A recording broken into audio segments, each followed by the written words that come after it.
Hola, mi gente, and welcome to Stays Crunchy and Milk. If you have questions or comments, queries, statements, or otherwise, we have multiple ways to be reached.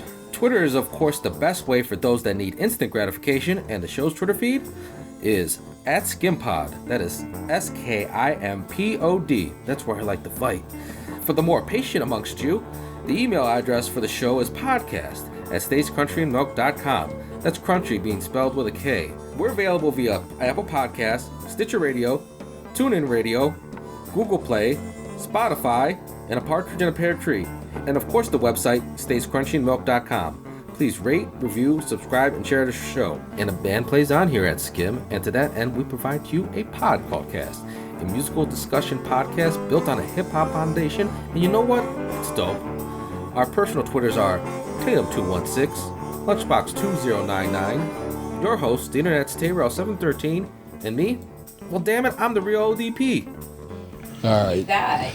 Let us go. Damn, we really did put like the podcast shine on that conversation. Yeah, he straight up told us. He said, I mean, there's a formula how this works, and it always starts with me spinning some "Yeah, but we do cold opens all the time." It didn't always start with you reading off some lyrics. I mean, it has now for like 3 years, though. Oh, okay, but I'm just gonna say this one last time. You told us to stop giving it away for free, and we stopped giving it away for And free. he said, tell me when you push record, and I did not say anything. Okay.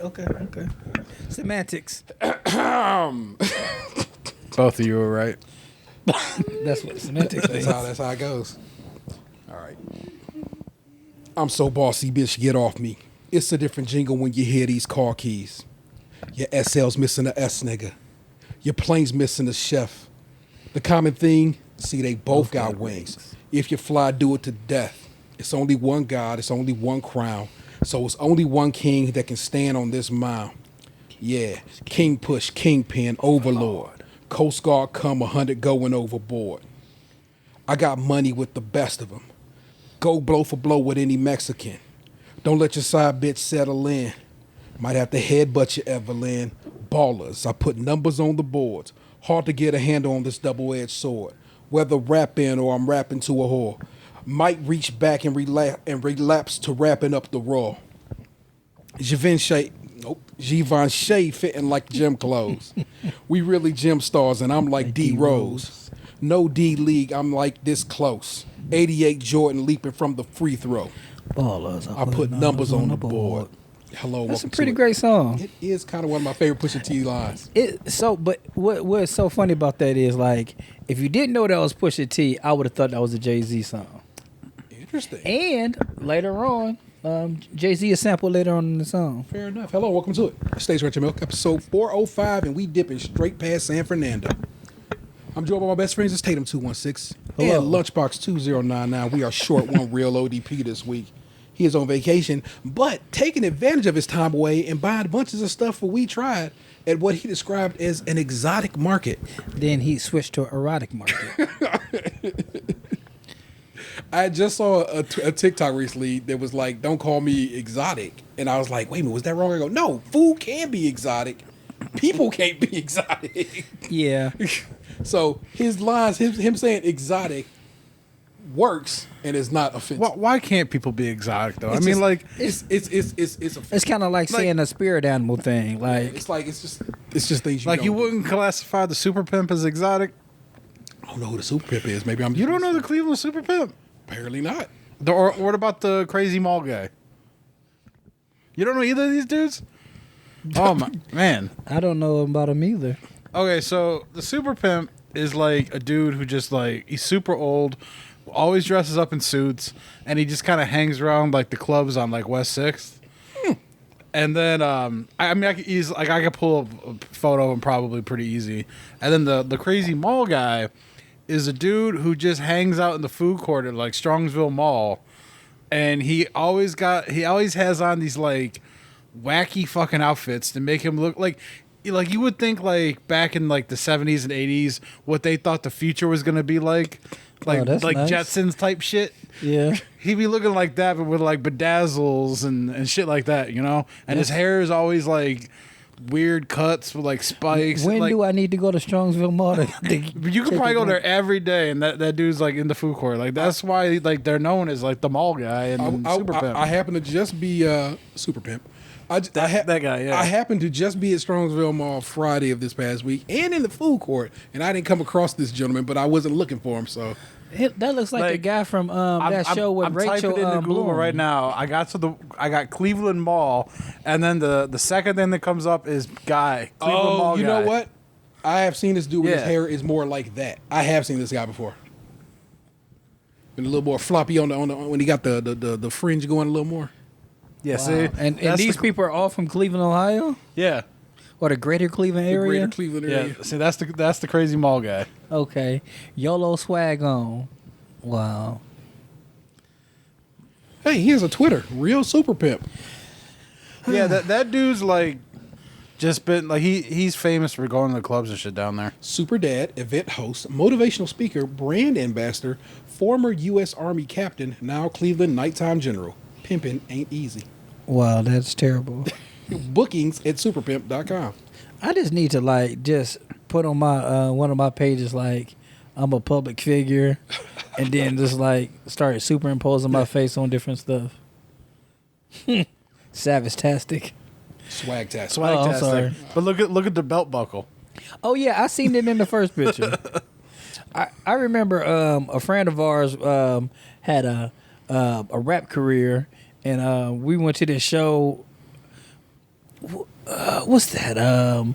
It was on the East Bank or the West Bank of the Flats. I'm not really good with that. Yeah. No, I'm gonna go on the East Bank of the Flats because the West Bank is closer to the West Side. Bam. I thought it was going to... Yeah, you're right. It had to be on the East Bank of the Flats because the East Bank is where the comedy club and all that other stuff is at. Yeah. Look at me getting smarter as the podcast goes on. So we went to this 8 Mile-esque rap battle thing, and this dude had on a T-shirt that I guess you could program with a computer saying stuff across the T-shirt like with scrolling letters. So I don't know why that memory came together, but I there we wonder are. what's going on with the little homie. When is the last time you checked in on him? I talked to him. It was right before the pandemic. It was like he was working at one of the hotels near our previous workplace. Okay. And I used to see him in the mall from time to time. And like one time he called me and I came down and we talked. But I do need to get in contact with him. I'm super terrible at that. I mean, is he still around these parts? I don't know. Like last time I talked to him, he had his own place and he was doing way better. Yeah, and his kid, is this kid my kid's age? My oldest kid's age or my youngest kid's age? Probably right in the middle. Yeah, I thought so. I thought we was rocking out around the same time with fatherhood. So, I just gotta ask them because you don't really think I don't really think about it like that, but we haven't worked together in 12 years. Yeah, it's been a long time since he got So his son was at least 3 or 4. So shoot, yeah, his son about 15 now. Yeah, and Lee is 14, just turned 14. So like I said, I know we right in the mix. Yeah, because They probably if he's still around, he's probably go to the same school. most likely. Because it's funny because my niece is Xander's age, Yeah. but her birthday is a day after Lee's. Ah, So that's how I always remember it. No, day before. day before. Yeah, day before. Yeah. So that's how it rolls. But we do it. When we if you didn't know, and I guess you didn't because I didn't tell you, we are live in person. You can tell by the good mics. And we are, oddly enough, at the Birdtown studios of Stage Krunchy and Milk because my mama here is watching us do this. So there you go. So we didn't go to Dan's house to do this. We just stayed around here. My mama's last night in town. And so she is going to watch us make this magic happen. Yeah, we don't we haven't been here in a long time, and every time I've come here in the past 16 months. yeah, it's always been at the out. door, In and out. or I put something on your porch and leave. Yeah. So it's to sit where it all started at a different Yeah, table. and it's funny to be here in your house and there's not a Christmas tree in the corner too. It always seems like it's always there. We almost left the tree up because Vanessa was like, "You want to leave it up all year?" And I was like, "No, not quite there yet." Plus, I use the shelves. I feel like if you had like a smaller tree, yeah, but that's like a full 7-foot tree. It almost it don't brush up against the ceiling, but it is pretty up there. yeah. Like I remember, speaking of our old job, they did that, and they decorated it for every holiday. Oh, that could be a good time. Like hearts on Valentine's Day and pumpkins on Halloween. And pumpkins for Thanksgiving. Yeah, I mean, when you at its core, it's really just a tree. Yeah, it's just something to decorate. Yeah, you just put shit on it. Yeah, I don't. Like, who's to say you can't have a Valentine's Day tree or an Easter tree or a 4th of July I think people tree? should go for it. I mean, why not? Why don't we just get real? Like in Clerks too. Pagan, right? Pagan's got down with the Yeah, trees. like Clerks too. We're taking it back. The only thing I had a problem with like growing up, putting up the Christmas tree was the fact that I had to do it by myself all the time. I always liked putting it up as a family, like when I was at my dad's, because like my parents had like the fake tree, and we'd like wrap up all the bulbs and shit in like paper towel and put it up. I fucking hated taking it down. Well, I kind of feel like now that like you said, as a family, it's a different thing. But like it was like straight up like my mom's cooking. My brother's old enough and had friends, and then I didn't have friends that lived around lived in our neighborhood until I got older. So it was kind of like between like 10 and like 13 or 14, I was stuck doing it like every year, and I was just like, Sorry, I didn't mean to cut you off.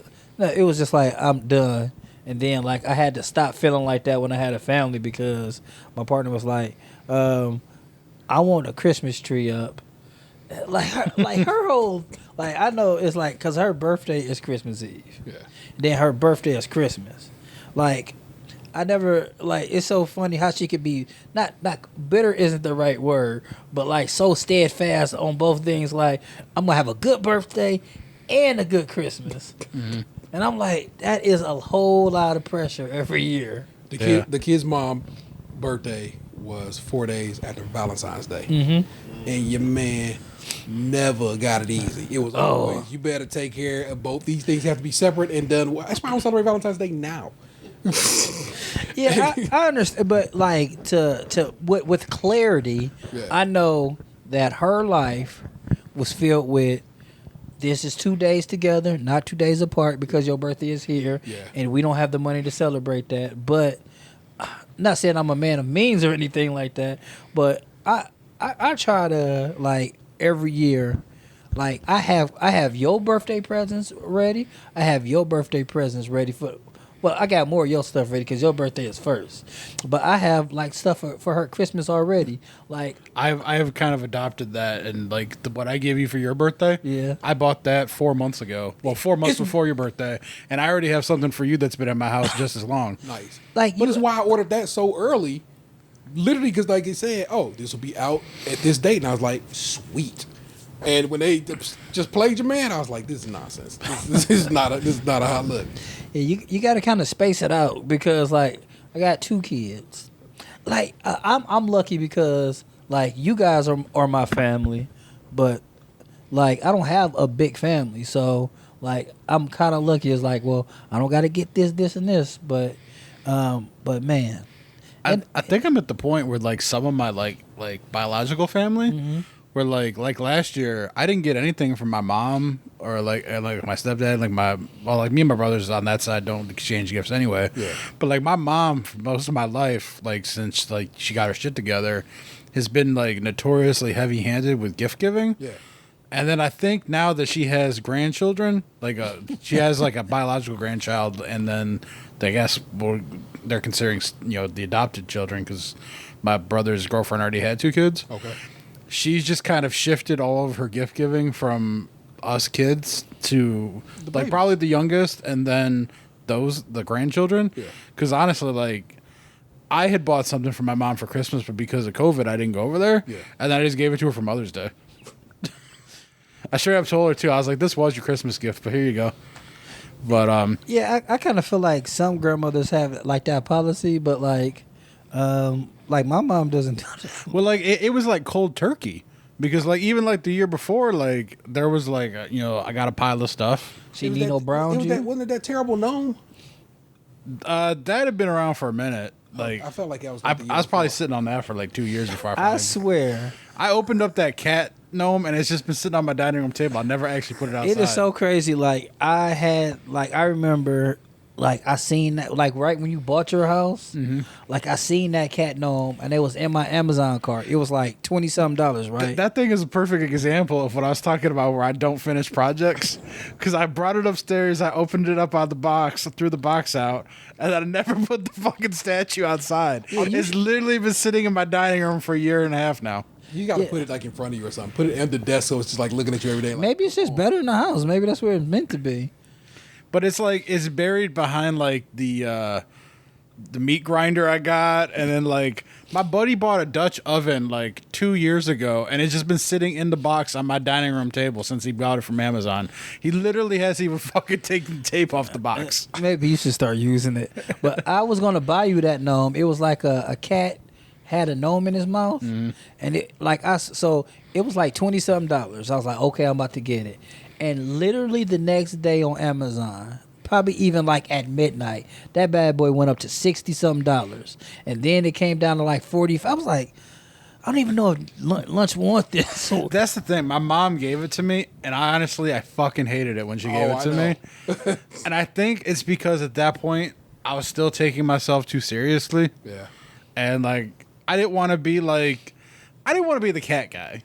I know that like I have an affinity for cats, but I didn't want to be the fucking single all his life crazy cat dude. Like I didn't want that stigma. And I felt like putting a cat statue in my front door or my side door just said, "Hey, ain't nobody fucking here." well, it's supposed to go like in your garden, so it'll probably go in the front.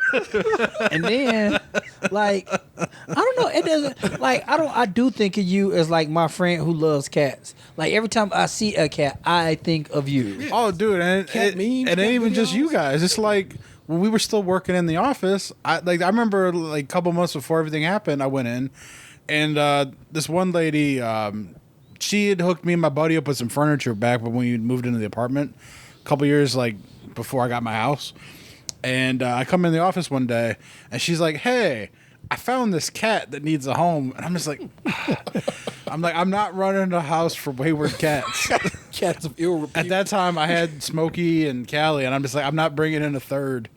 Like, I had a third in my house when my buddy was living with me, and he had his cat. Yeah. But, that was different. Like, that cat was him, and it was leaving with him when he left. Like, Was that cat Jelly Bean? no. You just a rest haven for Moby. cats. I'm sorry, what? Moby. Moby. All right. He's a tuxedo cat. I mean, I don't know. I always thought of it as a good thing. Like I just thought like, I mean, I don't know. Like every time, I would like to think when people see peach flavor stuff, they're like, oh, or lemon flavor stuff. Oh, that Yeah, when I flavor. think of lemon or key lime, I think of you. Yeah, well, like I just think like, Or the Lemon Man.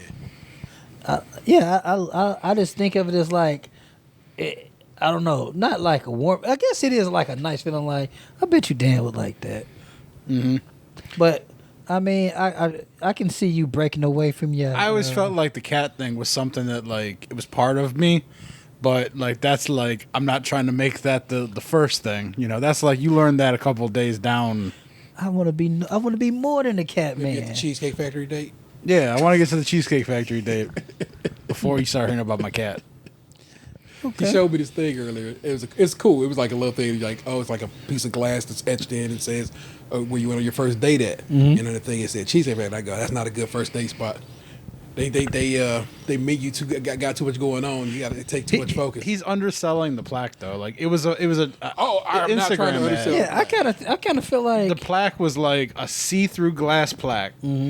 And it had like, your first date was here. The map, And the then it had location, like the like a Google map, like the circular Google map, the location of it, the actual name of the place. And then underneath it, it had the longitude and latitude of the. Yeah, that seems really classy. Lovely. I'm not knocking it. I I'm just kinda saying, feel like I Cheesecake Factory is a third date spot. It's like I feel like it's a first date spot for a couple different reasons.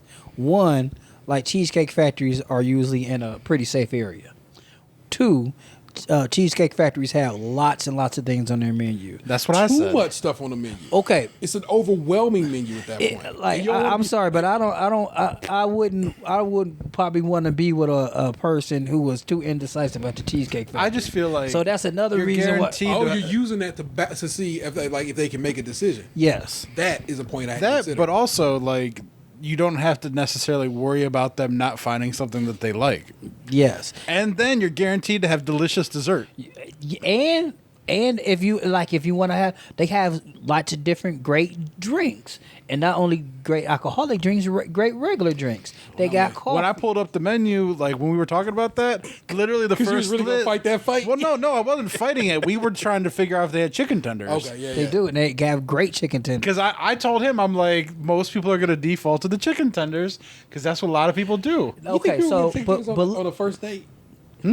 You think people gonna go for chicken tenders on the first date? My I would- I sister mean, I literally would. eats No. chicken tenders every time that our family eats out anywhere. But She like- orders nothing else. I feel But- like some people will be like, "That's immature. I can't get that one." And that's another reason I wouldn't date that person. So they have like 3 great options for chicken tenders. They got the kids meal. It comes with a drink, it comes with fries, and it comes with chicken tenders. Not only that, you don't have to have the fries. You can get steamed broccoli or whatever. That's the first level. Then they have the regular chicken.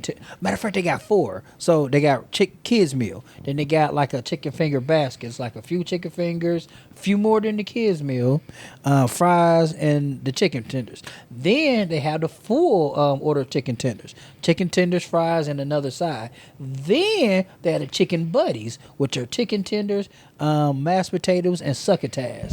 Delicious. Speaking of chicken tenders, have you had the Arby's chicken nuggets? I have No, not, but that's, I will- but I that's probably just 'cause I won't. figured that's what we tried. They are like mini chicken tenders. The meat in them is very good. The breading's crunchy, but I feel like they're lacking, like they need pepper. I feel like Does it come with a sauce? Like a particular sauce? Yeah, I mean, Sometimes you could ask for like a dipping sauce, but They got that Bronco berry sauce for their jalapeno bites, and I wonder how that would work with chicken tenders, with their new chicken nuggets. I'm just saying like the batter like needs a little bit of pepper in it or something. Needs a little something. is it the same? Is it just a little chicken finger? Is it the exact same? It's like a chicken nugget, but like a little fatter, and then the meat inside is likened to chicken tender meat. I've seen like all the pictures and the videos and stuff. I got it to try it. Like I bought like a 4-piece or something. It might have been a 6-piece. I don't remember, but yeah, like the meat. I was very impressed with the quality of the meat inside. And the breading was crunchy. It just felt like it needed a spice to kind of give it a little more flavor. It just looks like from the pictures I've seen and the videos I've seen that it is one of their chicken tenders in smaller form. Our boy S. Johnson voiceovers, he did a 9-minute review of it that I watched today, and he routinely shits on Arby's. And in this video, he gave them a resounding approval for their chicken I nuggets. saw the TikTok of that, which of course is only a few minutes long, and he did give it a good whatever. I watched the video before I ended my work shift today. Yeah, we used to have an Arby's and like near our workplace, and like I used to like Arby's breakfast because like, yes, I can get Arby's a- had breakfast? They had breakfast. They had breakfast. I mean, when it was in the tower, but like I would often just get chicken tenders and fries for breakfast. What would an Arby's breakfast have? Like it would be, you could have like bacon, like a bacon, egg, and cheese sandwich, or like most of the meats they have, but just like with egg and stuff. I don't. They might have had sausage. Of course, they got like the pepper bacon and stuff I'll be already. honest, like most of that doesn't sound appealing. Like a roast beef sandwich and egg on it. I mean, No, thank you. I like. Pardon my ignorance, but I never got that. I don't know if they had a. I mean, I'm I sure guess they could ask for it. I'm just imagining it based off the way you were describing it, and it just mean- doesn't sound appetizing. I think anything. I mean, a panini sandwich tastes good with an egg on it, and that's Apparently probably Arby's- roast beef, Apparently, Arby's still has breakfast, so let's run it down. Oh, potato really? cakes, I thought they were getting rid of those though. apple. I mean, this is back in the day. Bacon, egg, and cheese biscuit, ham, egg, and cheese biscuit, sausage, egg, and cheese, bacon, egg, and cheese wrap, ham and egg cheese wrap, sausage, egg, and cheese wrap, bacon, egg, and cheese on sourdough, That's what they had, the little sourdough. I wonder if this stuff. is like a regional thing. Like you only get it in certain markets because like I have never seen Arby's breakfast advertised around here. I mean, I think a lot of different restaurants have like regional stuff because like when we used to go to Arkansas, they been had breakfast at Wendy's, and then like the Wendy's like out I guess like past 7 Hills at the Love's gas station, they been had breakfast, and like they just now got breakfast like national everywhere. Basically, it's ham, sausage, bacon, all with egg and cheese on various breads: biscuit, wrap, sourdough, croissant. Yeah, but when it was in the tower, I think it was just sourdough and like sausage and bacon. Yeah, but everything in there, like it was just like kind of like food court style. Yeah. You feel me? So it may have been a shrunk down menu. Yes. Man, they used to have a Taco Hut. Taco Hut. Well, kind of the combination of KFC, Taco Bell. That I missed. That was a great little move because you'd be like, I like watching Mystical so- Kitchen's past foods stuff. Like they did the Taco Bell apple empanada today. I'm like, we used to eat those. Like that's. But it's just like that show, like they do so much stuff, and a lot of it is like old Taco Bell stuff. Yeah. That it gets me reminiscing about things from Taco Bell that I miss. Like I miss chili cheese burritos. I ever had that. That's when they put the chili cheese on top, right? No, that was the filling. It was like chili and cheese. I thought they had one where they like sauced it up. No, it was the red sauce they used to put over burrito. You used to get a burrito. They used to cover it in red sauce and onion. Yeah, it's like what's enchilada. Yeah, I can't. Well, I mean that's a normal Mexican dish is an enchilada, which is like a burrito that they cover in a red sauce. Yeah, and then that used to be one on the OG Taco. Like, I remember getting like grilled stuffed burritos that had that Baja type sauce inside of it. Oh yeah, they did actually have that Baja sauce, which is kind of basically a spicy ranch. It's Yeah, Pooh Bear used to work there. No pants Pooh. I mean, she left like a year ago now, so it's like I kind of like some details. Like I need a little bit of a jump start. Well, I just thought since she sat behind you. a year ago, or was it like 2 years ago? Because we just keep. No, she was working from home. She left last August. Okay, so she left during the pandemic. Yeah. Very good. Before we go down that road, I wanted to finish the conversation about the chair you're in. Oh, okay. Because you cut me off in pre-show, and I actually was curious. You are correct, sir. All right, so I'm sitting right now in my Coleman's camping chair, which is the big and tall version of it that can support a person. Got to be better about that. Or I guess anything.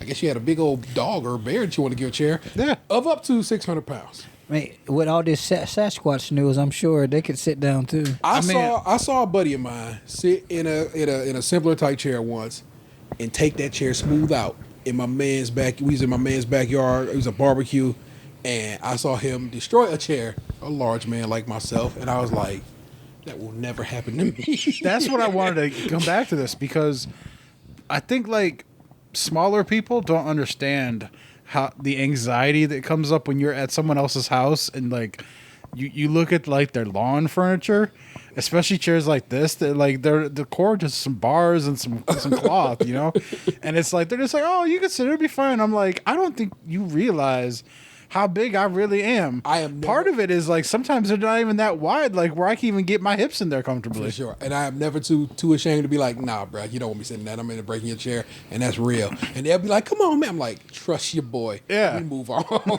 Because I'm just not. I'm like, get me a folding chair or I'm just going to sit in the grass. I'm just gonna stand over here against the I'm going to wall. lean over this car. I over can't here. crack the ground. And so I bought one initially of that I still have it in the basement now, but Vanessa took it. It had it upstairs, and it had become the dog's chair. My dog was just like, this is where I sit at when I'm up here with my mom, and I'm like, fair enough. I guess I need a new one. And so I got this one before the band's end of the year picnic, because I was like, I gotta have something to sit in, and you tell me, I mean, you done took my other one and then gave it to the dang dog. So I just went and looked it up, and they make this, and it's nice. Got a little phone pocket. Yeah. Like, yeah, it's like got a cup holder. It's a nice chair. It's a lovely chair, and like I said, it supports my big old girth, and I'm okay with that. So yeah, like I look, I'm a big man. It's a lot of big men out in the world today, and I'm not ashamed. But I do need to lose a few pounds. Like a lot of you, that zoo kind of kicked my butt the other day, and I'm like, oh boy, you got to get some weight off you. Oh yeah, man. When I actually put clothes on now to leave the house, I'm just like, ooh. Yeah. So This quarantine really kind of set me back. no doubt. So I Seeing the primates like walking up that hill. Man, that fucking hill was treacherous even when I was in decent shape. Oh, we took the train up the hill, but we did walk back down the hill. And I don't know, bro. It was still, I was like, I was feeling it the next day. I was like, ooh, I shouldn't be feeling this. When I was bad. doing all that exercising and losing weight, before all this shit happened, I remember like we went to the zoo, me and my buddy, like early on in the process. Yeah. And I remember walking up that hill and feeling like I was going to die. Like huffing and puffing, body was like you could, like your whole body felt like it was like thumping, like the blood was pumping. And then I remember going back like a year later and like being able to knock that hill out. Like it was still tough. Yeah. But I remember getting back at the top and being like, oh, that was it. Yeah. And I was like, oh man, I accomplished something. Yeah. Now I think about like walking from my house to my garage and I'm like, ooh, that's far. I like we used to walk like pretty far, like just to park for our cars every day. Yeah. Every morning it was like a mile walk, like, minimum. Yeah, I miss that walk. Like, not only do you get to decompress going in and out, like, during the day. That's the only thing about the office that I somewhat miss is the forced exercise I had every day. Yeah. Not even forced. Like, we had a free gym, too. Well, it was forced in that, like, it was either that or pay for parking. That's what I mean by forced. I mean, I enjoy not paying that money.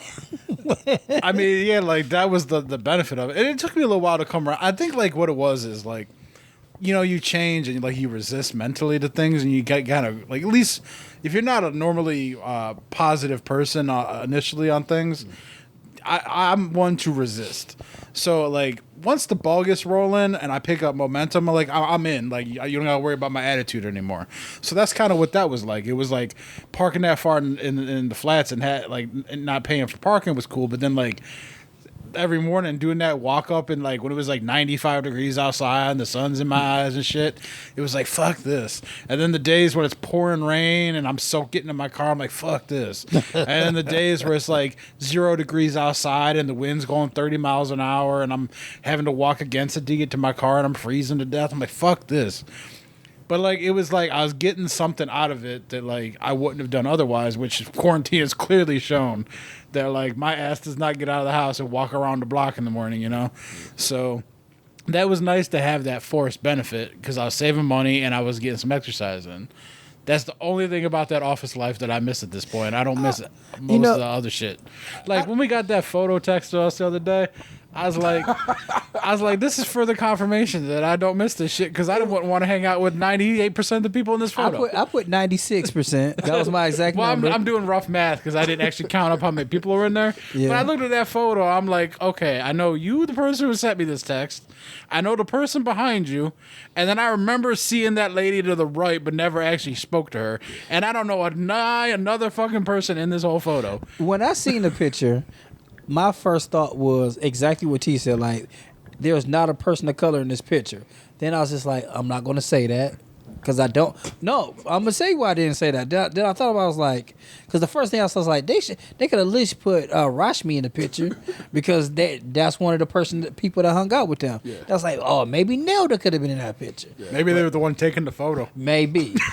But then I thought I was just like, I looked at all those people and I was just like, I wouldn't want to be there. So 9 times out of 10, no, other people wouldn't want to be there because like it was a couple people in that picture that I was just like, I would never want to talk to for the rest of my life, for sure. Like if I seen them walking down the street and they said, "Hey," I would have kept on walking. Yeah. So I was just like, I was like, my comment doesn't make sense here. Why would I be concerned about any other person being there when this person of color wouldn't want to be there? And like, I mean, I got like the general, like what she was going for with the text, but like, no doubt she was happy. She's very nostalgic. Yeah, heart was in the right place as far as like the things she enjoys and everything. But like, that's one of the things the pandemic has taught me is like, I don't need all those like necessarily all those work like relationships. Like I've got like I'm set now. I'm good. Like I've got this. I don't need any more. My man Judge, he's not really a judge, but John Hodgman says nostalgia is the most toxic of personality traits because Can't let go and move forward. yeah, because it just gets a hold of you in a lot of situations, and so I'm like, yeah, nostalgia can do a number on you because you'll think nostalgically about it, but you Always romanticizing the past and never the future. not just the future but the present. You know what I'm saying? Oftentimes just constantly staying back here instead of trying to go forward. That's kind of like that Giannis thing that you sent us in the video. Yeah. Or no, it was in your stories, I think, where he's like talking about humility and all that. That's kind of a similar thing. I just remember I would never be like, oh, I never had like good times at work or like Well, I think the important thing too to remember is just because we all like I work with you, that don't mean we're fucking friends. but deeper, some of those people were honestly were just fucking mean. Yeah. Like friend of me type stuff was like, I'm kind of forced to be nice with you because I don't want to get in trouble. Yeah. Yeah, and that's the thing. That's like once we're outside the confines of the office, I don't want to pretend to have to give a shit about being nice to you anymore. So I'm not going to willingly go to a place where you're at and then have to pretend to be nice to you. Like, I'll just not go. I try to set, I in my mind, I have set a real rule about these things. If you are a work friend or are you an actual friend? And my kind of ideal of this was, have you or have I seen your home? And not, saying just whatever. I mean, have you come through and kicked with me at some point? If you have, we are probably tight because I have enough faith and trust in you as a human being to be like, this is my personal space. Come on in, or I can do the same for you. And so if I ain't seen your crib, man, I think we just are work buddies, and that's okay. I'm not knocking that, but I feel like it's like there's a step beyond. Yeah, for me, it was always like, if I'm willing to add you on social media, that means that like I'm not irritated with you as much as I might be irritated with somebody else. Plus, again, you're letting them into your inner sanctum. Yeah, like you will see, and then if you will come see to what my I do on the house, outside of this. that means you're a level above just social media like grouping. That's like one of the reasons I was glad to get rid of Facebook, because like Facebook was toxic in a way because like I wasn't able to have separation in my life. Like using certain language or just like when things happen to my friends or something like that or family, I don't want to talk about that shit at work. Yeah. And it was kind of like it did me no good. Like Instagram is kind of getting to that point a little bit now because it's kind of like mostly advertisements and like all these businesses and stuff that I don't care about. Like, I mean, this was one of the things to stay connected through. Like, oh man, look at your daughter, she went to prom, or something. But now it's just like, I'm selling this tummy tea, and I want you to buy it.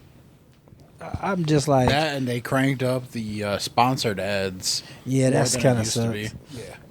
I mean, and constantly the announcement of Instagram is like, oh, you've looked at everything. I'm like, there's no way I've looked at everything. I know I follow 800 some odd people on this thing. There's no way I've seen everybody's pictures. You've just decided that I've had enough. You had enough today, and that you want me to look at some other stuff. There's some times where like something comes up where like someone posted like 3-4 days prior. I hate that. And it's like sometimes because of the way the algorithm works, they don't show me those people very often.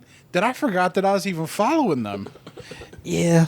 What's funny about that is like, I mean, I know I just said I hate ads, but I hate when I see a shoe thing come up like that was 3 days ago. Yeah. Because like I follow this page called Sneaker Steals. I need to know about that steal right now. I don't need to know about it 3 days. That's why you got to turn on post notifications. So what they want you? Yeah, I'm about to say that's what they want you to do. They want you to turn on they want you to ring the bell. You know where that came from? But it's the same shit with YouTube. Like YouTube, you couldn't subscribe to a page.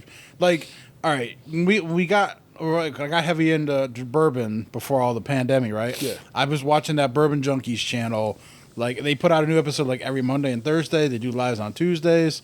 I was watching all that shit. Every Tuesday after bowling, I come home and I watch that. I watch new episodes every day when they drop. All that shit. I did that shit for like a year and a half. I got heavy into Call of Duty in the last couple months. And, like, I stopped watching their lives on Tuesdays. And then, like, Before, there were a couple times where like I missed them on Tuesdays, and then I just watch it like on Wednesday morning while I was working, right? Yeah. Because their lives usually go for about 3 hours or so. Yeah. So it'd be 3 hours of content that I could listen to, and it wasn't always like it'd just be them drinking and bullshit with chat. Sometimes they do like a drinking game, shit like that, like a test, like a blind test and taste test. So like it was stuff that like I didn't necessarily have to be there live to enjoy. Yeah. But then like I got into Call of Duty more, and like I've been playing like a lot. And then there was like a Tuesday night where I was like, well, I usually watch this, but nah, fuck it, I'll watch Call of Duty. And then I didn't watch the shit like the next day, and then I didn't watch it at all. And then I haven't watched their lives like for the last like 2 months. Mm-hmm. And then even though I had been watching every new episode on Monday and Thursday for the longest, because I stopped watching their lives and I missed a couple episodes, YouTube, I noticed, has removed them from my recommendeds and everything. And I know that because like I know they're still like in my life because I give them $2 every month on Patreon. Yeah. Because I get their Patreon updates and stuff. So I know that like they're still there. Yeah. But because I stopped watching them for a couple weeks, YouTube just thinks that I don't give a shit anymore. And even though I'm subscribed to their channel, their shit don't come up in my homepage anymore. So it's interesting. When Lee had the friends over the other night, they were looking at how I use YouTube, and it's different than how they use YouTube. They let YouTube serve them up, whereas I click over, drop down, and subscribe, and I only see the things I've subscribed to. Mm-hmm. I never go through YouTube. I never let YouTube serve me up anything. It is what I watch and only what I watch. And I'm subscribed to like 115 channels, so it's not like it's like a small whatever. But I'm subscribed to those channels, and that's what I watch and only what I watch. I never let so I'm never gonna miss anybody because, like I said, I go through it. And I just go through, I go down, subscribe, I slide over, and I just go through it, and I do it on the TV, you know what I'm saying? So I don't get stuff taken from me like that, even if I haven't been watching for a long time, because I'm always just amongst my subscribed stuff. And I wonder if it's just the specific way I interact with YouTube, or the fact that I pay for YouTube, that they do me right, or in a different way. I'm not saying to pay for YouTube. If it's not for you, it ain't for you. But I wonder if that's the difference. Like I said, my whole YouTube experience seems so antithetical to everybody else's. And like I said, them kids were sitting there like, what are you? I'm like, yes, I watch what I watch and nobody else's stuff. So it's like I only get things outside of my normal if Aunt recommend or you recommend me something. What was the channel that we were watching with all the cooking? Where the Bon Appetit. But yeah, like, do they still do videos anymore? No, Yeah. Maybe, but I literally because I didn't unfollow them. Yeah, when that went, so like when all that shit like popped off and they stopped doing videos for a minute, yeah, that kicked them out of my algorithm. I didn't unfollow their channel. Yeah, they I believe like I was watching something else and I seen that they had a new video, so they still do it. But speaking of YouTube stuff, like I went on YouTube to like watch a video like I popped up like I got a notification for, but like another like channel came up today that I had never heard of, but obviously it's like big in the streets. It's called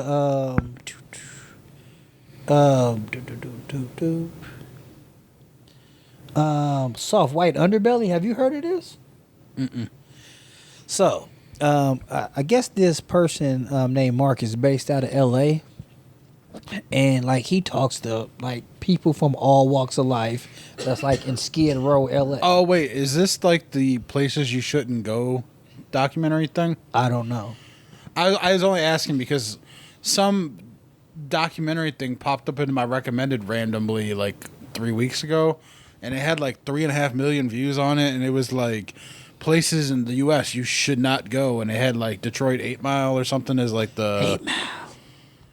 I was just wondering because the way you were describing it sounded like what the premise of that was. Yeah. This I think this is L.A. based, and like that one, the one. I'm not gonna even like try to like remember like this. This one guy who has a podcast.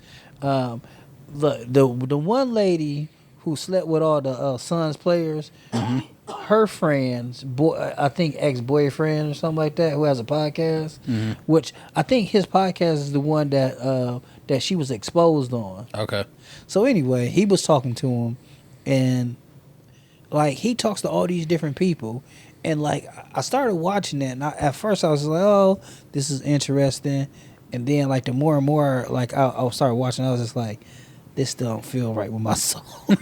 I can't watch this anymore because it was just like, you know, it has like, you know, people who are addicted to drugs, and like this one lady was clearly just like sky high talking, like utter nonsense. And to be fair, gotta stay respectable the whole time. He is like so respectful, it doesn't feel right. Okay. Like he takes like every interview like super serious, and like he's so earnest that I wonder how he is off camera. And it was like this one, like the one I had to stop watching. I couldn't watch no more. The one person that's talking was 13, and I was just like, no more. But it's interesting for the most part because it's like these people don't have a voice for the most part, and most of the time they're ignored in society. Like, people do things for a reason, and like a lot of people get to express it. Some people are out of what brought them there. Some people aren't. Yeah. And it was very interesting, but it was deeply disturbing at the same time. Yeah, if we're talking about Skid Row in California, I think what would help contribute to that would be the fucking 13% state income tax. I mean, well, it's that. I know you're talking about drug addiction and mental illness and stuff. Oh no, just like it's weird that y'all have an area that y'all just call Skid Row. It's a well-known part of LA. Everybody knows about it. Shit, I mean, people here know about the tent village we have down in the flats. Yeah, but it's like, yeah, I don't know. I can't call it. It's always well, like my cousin who works in like counseling, not like people like with disabilities and mental disorders and stuff. She was like ones that help people fill out to get like health insurance and get medical appointments and set up stuff for like the homeless and whatnot. And she says a lot of those people that like are in those villages and stuff, it's because like they don't have anywhere else to go. Yeah. And then part of it is a lot of them don't even want to live anywhere but there. They're more comfortable being outside, living out there. They don't want to live in houses or care or anything like that. You hear for example, you hear about dudes who get out of prison. They're not used to, or they get out of the military. The whole cage bird sings thing. They're not used to a soft bed. Their body has gotten used to sleeping on cement pretty much. You know what I'm saying? And so on and so on. It's like it's a mindset that people develop, and it's weird. It's not weird. It's you dumb. Become comfortable to your surroundings to a point where like it's kind of like being overweight, and like it just feels normal until you lose the weight, and then like all of a sudden everything feels different. Yeah. It becomes a new normal emerges. With that, or like you didn't realize like how miserable or much pain you were in until the pain was gone or whatever, because the pain was normal, so that was the baseline. Yeah, it's another thing I've been watching lately was Death Row stories. It's just disturbing how many of those stories are in Ohio. You be watching some. That's like a YouTube channel popped up in my feed about last meals for death row inmates. Oh yeah, that's the same dude. That's okay. That's Johnson Voices as well. I didn't click on it because I didn't want to see it, but it definitely popped up in my recommender for some reason. It's pretty. It's funny. It's not nothing like too deep and dark. Yeah, it's not dark at all. We have a very different. If you looked at my YouTube, it's people cooking, it's video games, it's entertainment stuff, and people cleaning coins. Yeah. I do watch. I used to watch a lot of restoration videos, but it just seemed like I had watched them all. But like I don't watch that kind of stuff on YouTube, so I don't know how that popped up because I don't want my kids use my YouTube. Yeah. I was looking at the YouTube recommended page on my TV the other day, and as I was scrolling through like the different videos, something stood out to me. Like a lot of the thumbnails, like especially like Good Mythical Morning, it's some item and a person in the video making a stupid fucking face. Oh, yeah, it's just a move. And like I don't understand why they all do it. Like, is there some sort of psychology behind slapping a stupid ass smiling person with a random ass thing that gets people to click on things? It's very much the hand me that remote, the skinny remote. This one. Yeah. Is it like I know it's like Redder Link doing like a shit-eating grin, and it's like, oh, we ate tacos today, and there's a picture of a taco. It's like the video game people I follow do the same shit. They have like 6 different like images that they've cut out, and they paste them into different color backgrounds. Yeah, right there, Rhett and Link gummy burger. It's fucking Link with a gummy cheeseburger in his hand, and if you scroll through my shit, it's like shit like that all the time. It's like the video game it's no different than like that one that's right below. Yeah, it. with the Leo and all that. Yeah. So, I don't hang out on this page at all. Like none. I immediately go here, I drop down, and I'm here. There's my subscriptions. I'm subscribed to, what did that say? 100 and what? 111? 111. I'm subscribed to 111 pages. Where'd you see that at? Oh, okay, never mind. I Right see there. it. Yeah, where it says all. Yeah. Video game, video game, video game, video game, video game, video game, cooking, video game, video game, video game, entertainment, video game, entertainment, video game, video game, BuzzFeed, which just is all over the place, so you never know.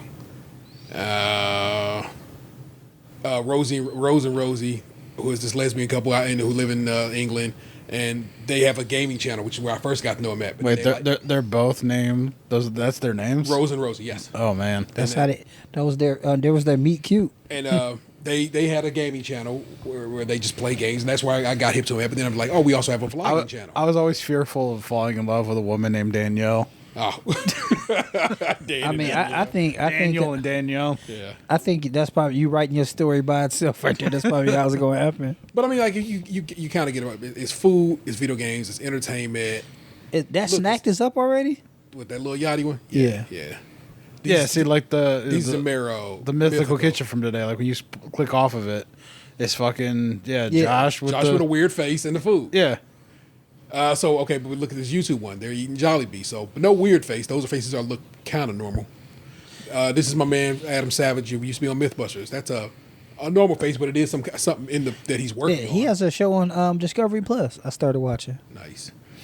My man Sous Vide, Google. Yeah, Google always just like takes a picture of the cut of the food. Like I very rarely does he put his face on the thumbnail. Yeah. That the guy Franklin from Texas, he has a whole PBS show, like 10 episodes. Also that was on Amazon Prime. I finished that. So like I do watch a lot of murder stuff, but never on stuff like this. I usually watch it on like HBO Max or Amazon Prime under my profile. I'm regularly watching Irish people try things. I watch this channel sometimes too. Like that sometimes like it'd be like a Saturday night, it'll be 2 a.m. and I don't want to go to sleep yet, and I'll throw a couple of those on. Like I said, it's a lot of cooking. Pizza Wars, yeah. I love Barry Lewis. His channel used to be called My Virgin Kitchen, but he changed it to his name because one, moved him further up in the alphabet. Oh. But also he started doing a little more different things, and so it's been real. It's fun to watch him and his little family. They do stuff. Is he American? No, he's English.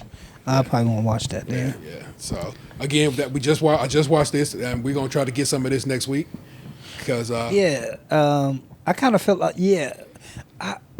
I know you talk about it all the time, but I feel like we be on a wave before always before stuff hit. Yeah. Because like I'm not gonna say like we're in the know. We be knowing. Why would you not say that? Because the reality of it is we seem to be on the know and be knowing, and we always like 3 weeks, a month ahead of things, right? Yeah, but we have been. This has been 2 years that we've been trying to get to Detroit to get Buddy's Pizza. I mean, not to say like I'm not gonna say yes, it was me who drove the bus on it. I'm willing to admit that. Okay, hold on though, but it's this one. I watched them do this one live last week, so it just went up for everybody else, whatever, today. What, Snake Eyes? No, this one. Oh, is Toaster Strudel only for? I want to discuss that with y'all, right? Is Toaster Strudel only for? Is Toaster Strudel for the 1%? I don't know. I kind of feel like They argue that Pop-Tarts were the common man's food. Yeah, I'm not a common man because I don't eat Pop-Tarts. Toaster strudel was the fancy of the breakfast. I just kind of feel like toaster strudels are fresher. They taste better. It's because they required refrigeration. That's why freezing. That's why they were the 1% for the breakfast food people. I mean, I just kind of feel like they taste better. They got a cream cheese option. Yeah. Plus, they were more involved. Streets of Rage got some new content. DLC, yeah. Might have go ahead and to, get I just seen Max. Right there. That's that's dude's name. Oh man. Yeah. Okay. Man, they definitely changed the graphics on that. yeah, it looks pretty good. You said you give it a shot. Yeah, it's more cell shaded. I'm trying to find our show art so y'all can kind of see what it looked like on the TV. Is it you staring at something? No, it's just the show art. You know how it works. And if it so hold on, I guess we can just drop to the channel. And also, while we're still looking for this, to be fair, to explain more about the stuff out, like I watched during the time I'm watching it, is I need to have something that I don't have to watch. Yeah. Like I can't be putting on Loki and like turning my head every 10 seconds. True. I'm pretty much listening to podcasts, TV style. Yeah, there's certain things that like I'll watch while I'm working, and certain things I won't. Like Loki, that was a lunch break viewing because I needed to have my full attention on that. That wasn't in the background while I'm working. At least not on the first viewing. So should I be putting a goofy face in these? Is what you're telling me?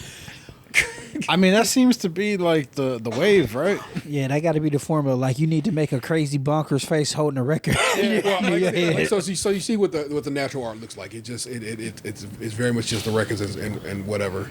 And again, I'll talk about them. But that is basically, I remember those Oreos. the general. The donuts. So that's a general. This one took some effort, but that's had to make this art for me because I had a specific art I wanted for cocaine cornflakes. So that one took some. That actually was some Photoshop work Vanessa had to work on for me. A lot of these is just pictures I find on the internet and make. Like I said, all the podcast ones is just me. You can see the tape right here. I set the records up. I do multiple shots before I'm happy with anything, and I go and do. It's my hope that someday The Rock sees that. The People's Blowjob. Blowjob. It's a solid episode title. I'm quite happy with it. Interracial Baby of Milk is pretty great too. Because that's your title. That's what you came with when you were talking about how cereal milk comes together. So, but yeah, that's the general function of how our show art wings. But who knows? Like you just said, maybe I need to do some. Hey, look, there's my face looking next to somebody being weird. There you That go. does look like a very Clickable, like yes, that's some clickbait right there. Please don't big boy this. Oh, I know exactly what that line means. Well, yeah, because it's your line. Yeah. Yeah. So again, that's the general vibe of Oh, has no brown. I do remember that episode. So that's the general vibe of our life. But like you said, maybe we need to be making goofy faces and making it more friendly. I volunteered Gabe's goofy face.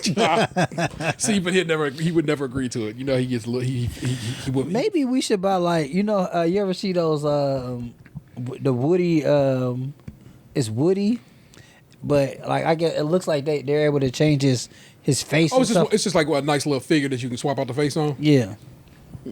Do like that Japanese coin cleaning dude? 'Cause that's always his vibe. Well, are we talking about like a Mr. Potato Head type of thing? No. So you definitely have some super high end action figures where they have different faces you can swap out. Oh yeah, like they have like a Venom figure like that where you could switch it between like the Todd McFarlane, like the weird like, and then like you could do like the Eddie Brock. That's what I was thinking more like Eddie Brock Yeah. or was Flash Gordon? Flash Thompson. Yeah, okay. He was Venom at some point, Agent right? Venom or whatever. Okay.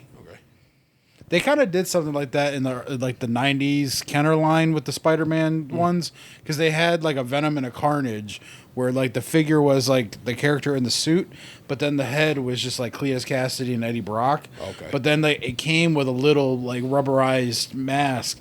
It was like the Venom head and the Carnage head that you could put over them to complete the suit. Oh. So that was like the early face switching foray for figures. No, they're done. They so fancy.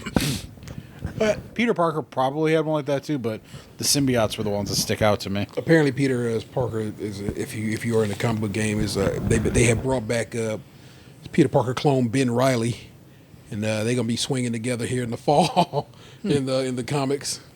I keep just enough up on comics to know some things. Like I said, I got some. Well, I put them away because I had to get the house together. The way I approach everything now is I wait for the movies to come out, and then I read about the character on Wikipedia, and then I go, okay, I'm caught up.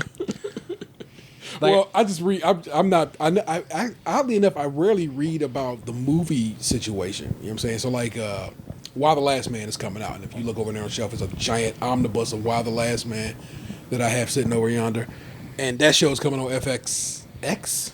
I think it is. I think it is a double X one. But Hulu the next day. Yeah, and so I'm like super excited about that because I love that book. I love that series of books. Well, like the Marvel movies for the next 10 years are gonna be built off Kang the Conqueror.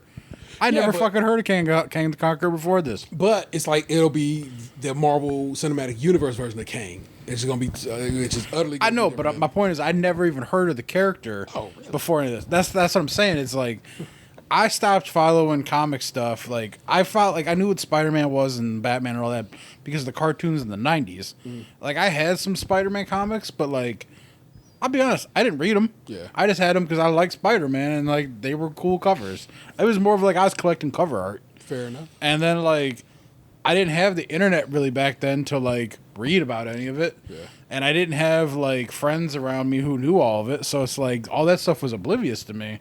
And then as I got older, like I got busy with other shit, and I didn't follow comics for a long time. Like you chose card shops instead of comic shops. Yeah, and well, I mean, like sometimes they were one and the same. True.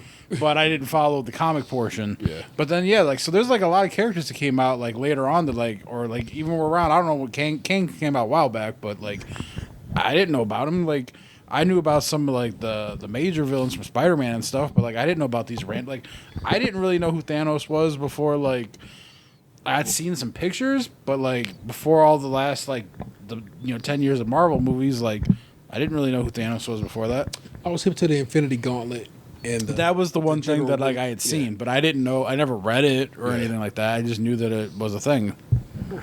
Very interesting. All right, I'm gonna jump in this quick news story because it made me so excited. It almost literally almost brought me to tears. My partner sent me this last night, but now I just found a story of it on Cleveland.com. Cleveland Scene.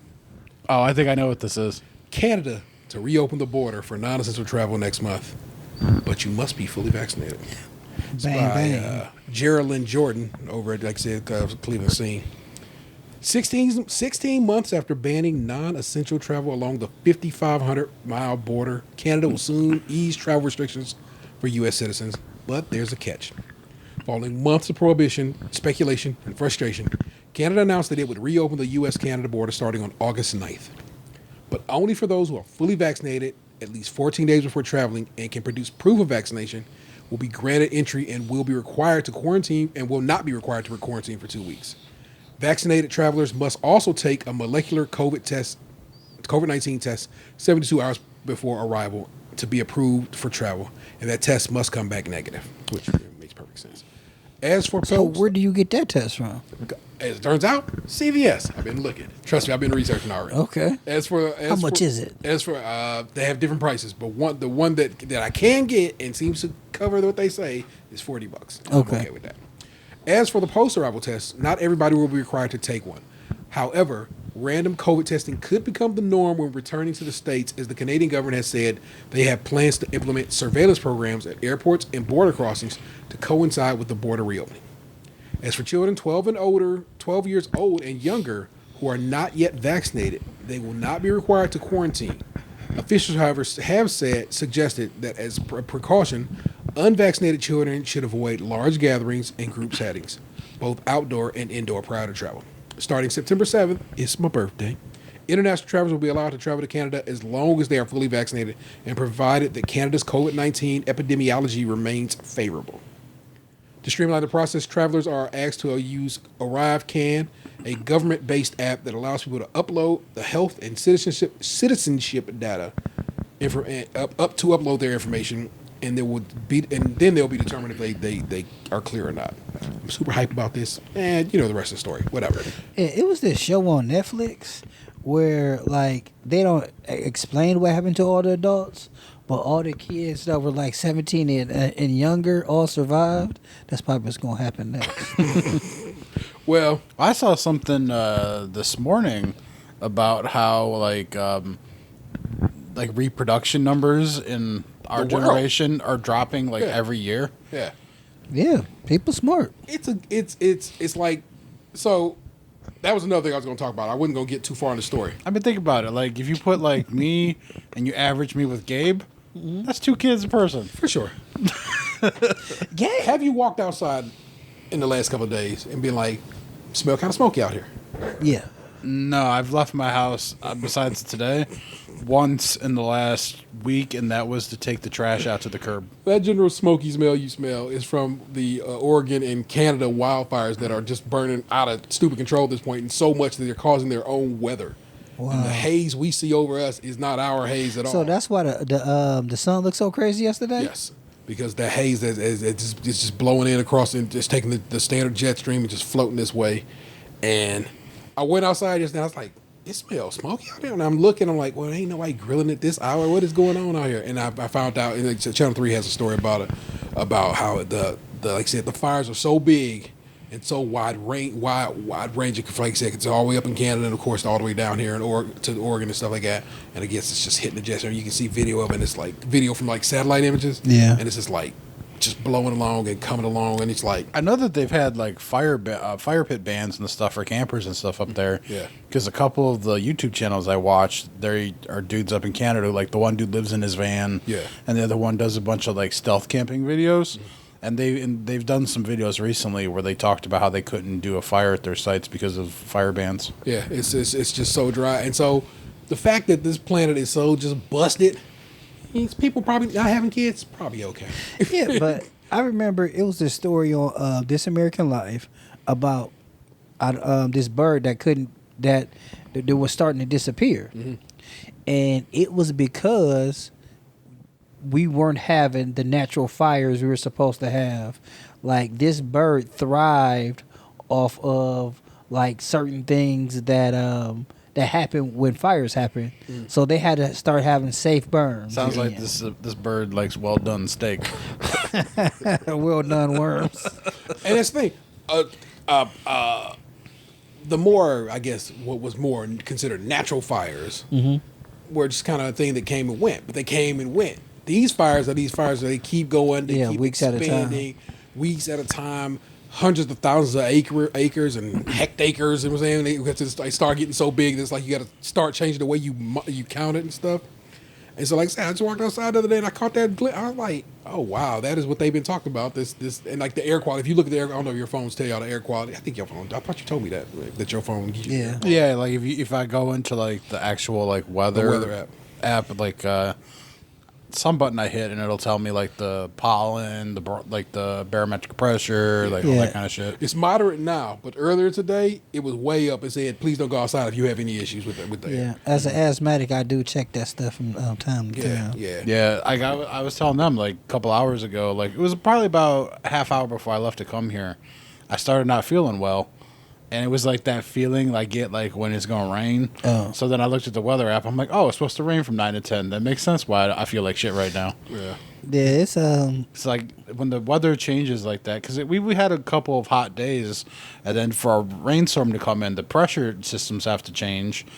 And it's like I'm so sensitive to it now. It's like I get kind of like weak feeling. I get like a little lightheaded. Sometimes I'll get like some shoulder tingling. Like it just messes me up, and it comes so suddenly. Yeah. And then you look it up, you're like, oh, there you go. Yeah, so it's like I get like kind of panicky at first because like I'm a big dude, you know. Sometimes you get a little worried, but like, is this the one?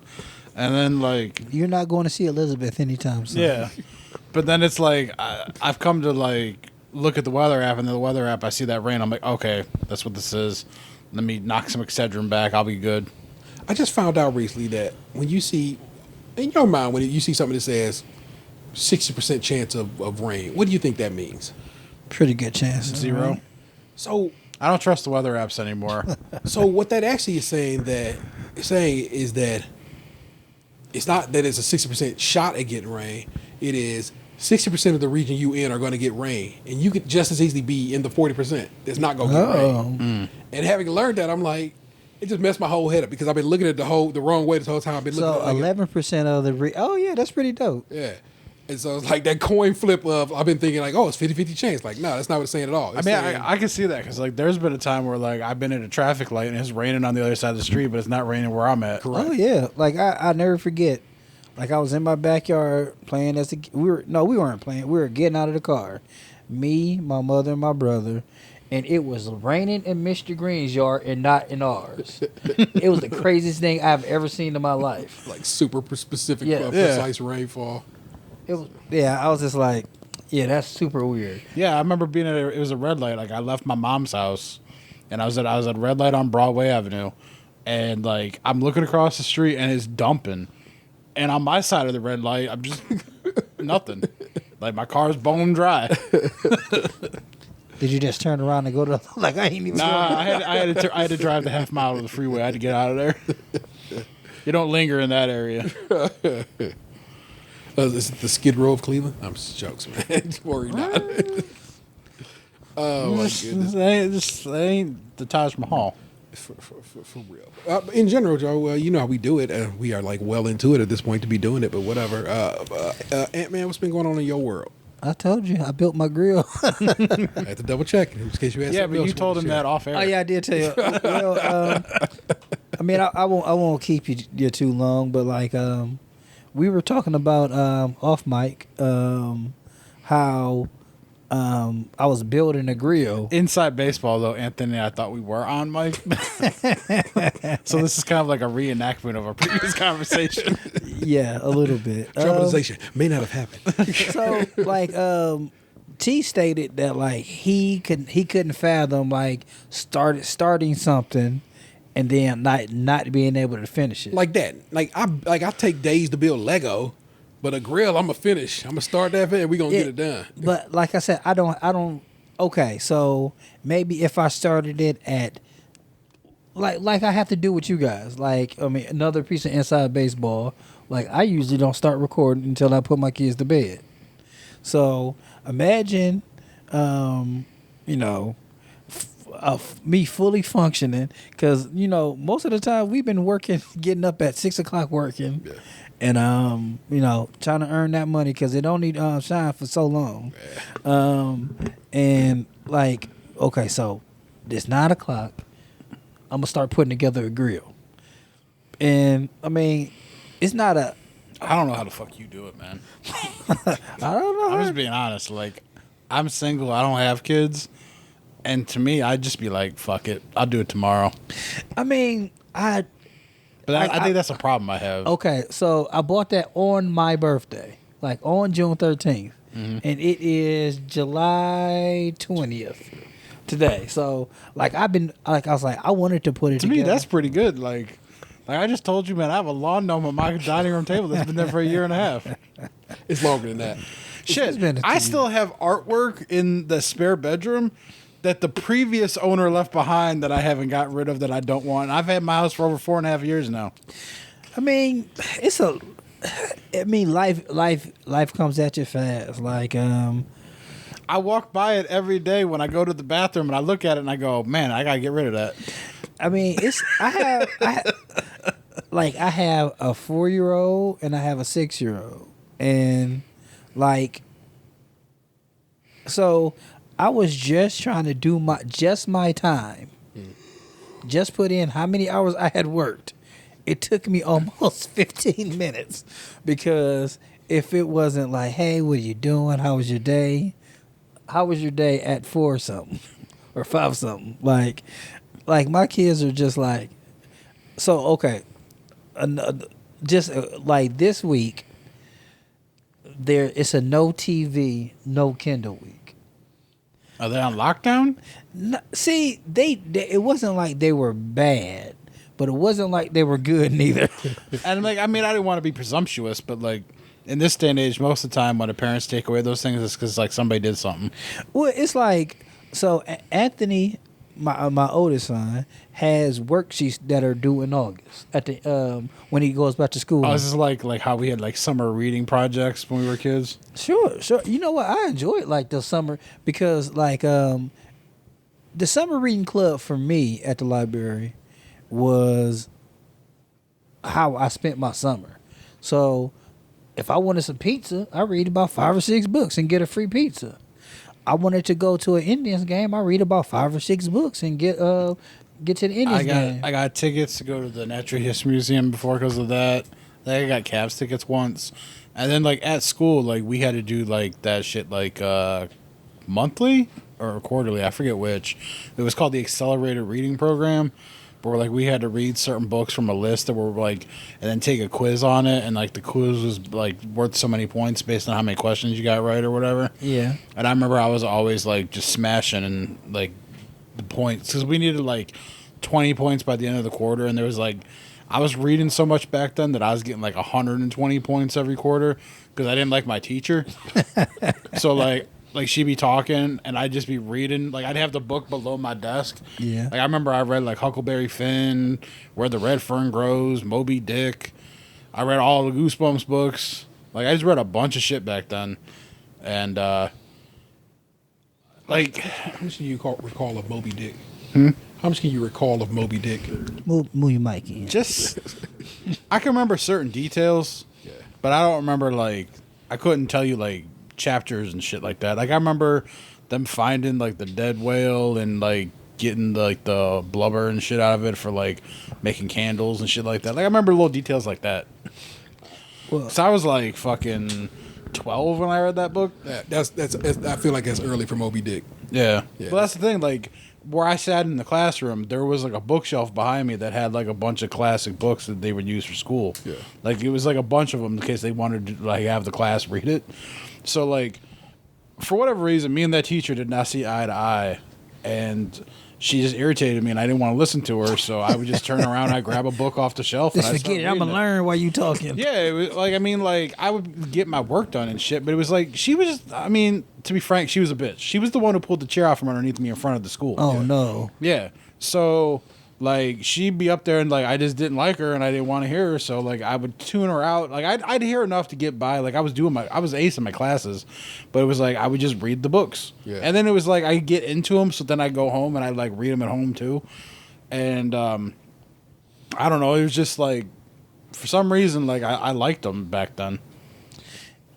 Well, like I said, like the books I read dictated my summer because by the end of the summer, you turn in those last books, you get to go to the air show. Okay. So it was like that's how I broke up. Like my mom worked.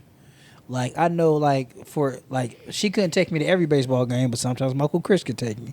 Sometimes my grandma could take me, and then the air show was usually on the weekend. So You know, as someone who's comfortably accepted the fact that they're an adult now, I've come to the realization that as a kid, I pretended to like the air show.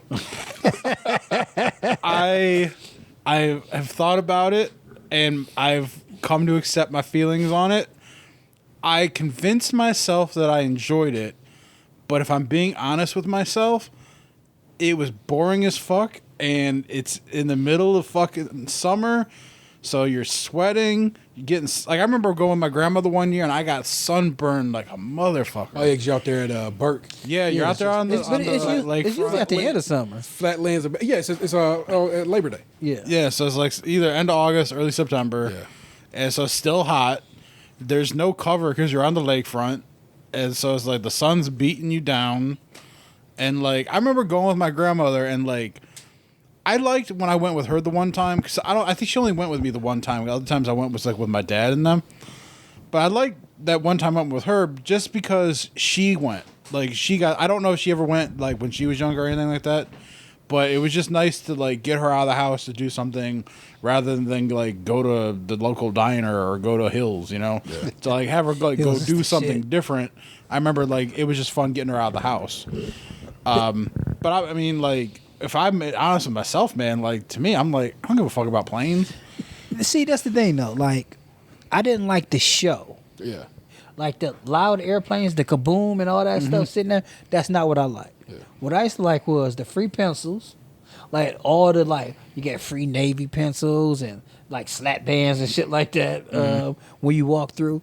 And like getting in those big old jetliners and being able to walk through them.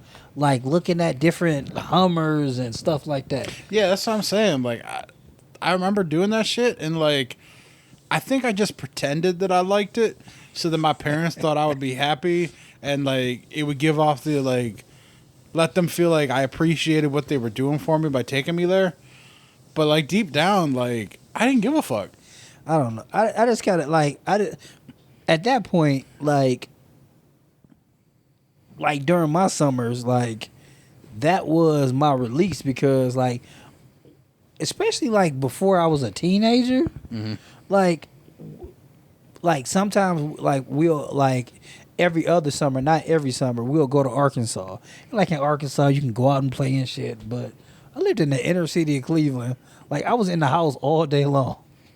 Like like mama's like y'all like knee deep in the crack epidemic. We wasn't going outside every day. Like when we went outside, it was like my mom's home now.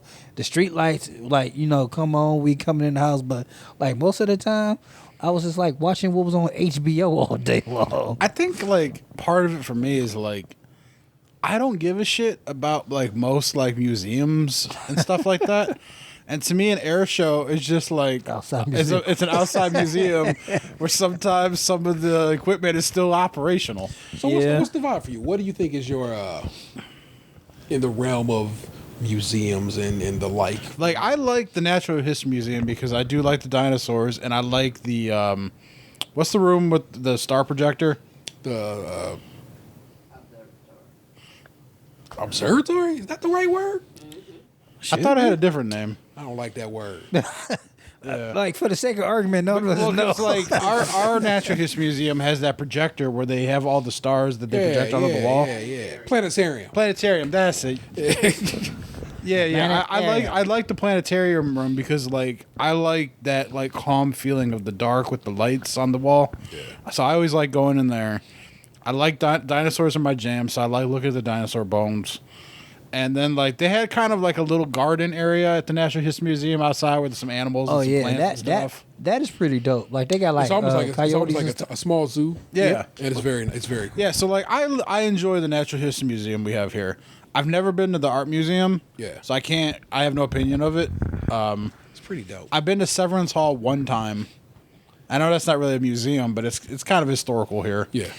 I've been to the Rock and Roll Hall of Fame twice, and like it was boring to me both times.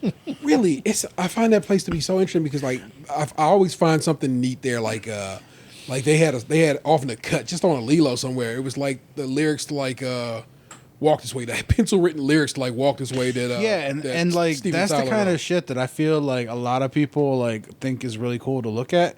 And for me, like, I just don't care. Well, it's like you like pop music so much, it almost feel like it's like they made it for you, but I guess not. Yeah, like all those things, like, I love going to the Rock Hall. I remember, shoot. Like, I feel like it would be cool, like, if I discovered that shit myself. Mm-hmm.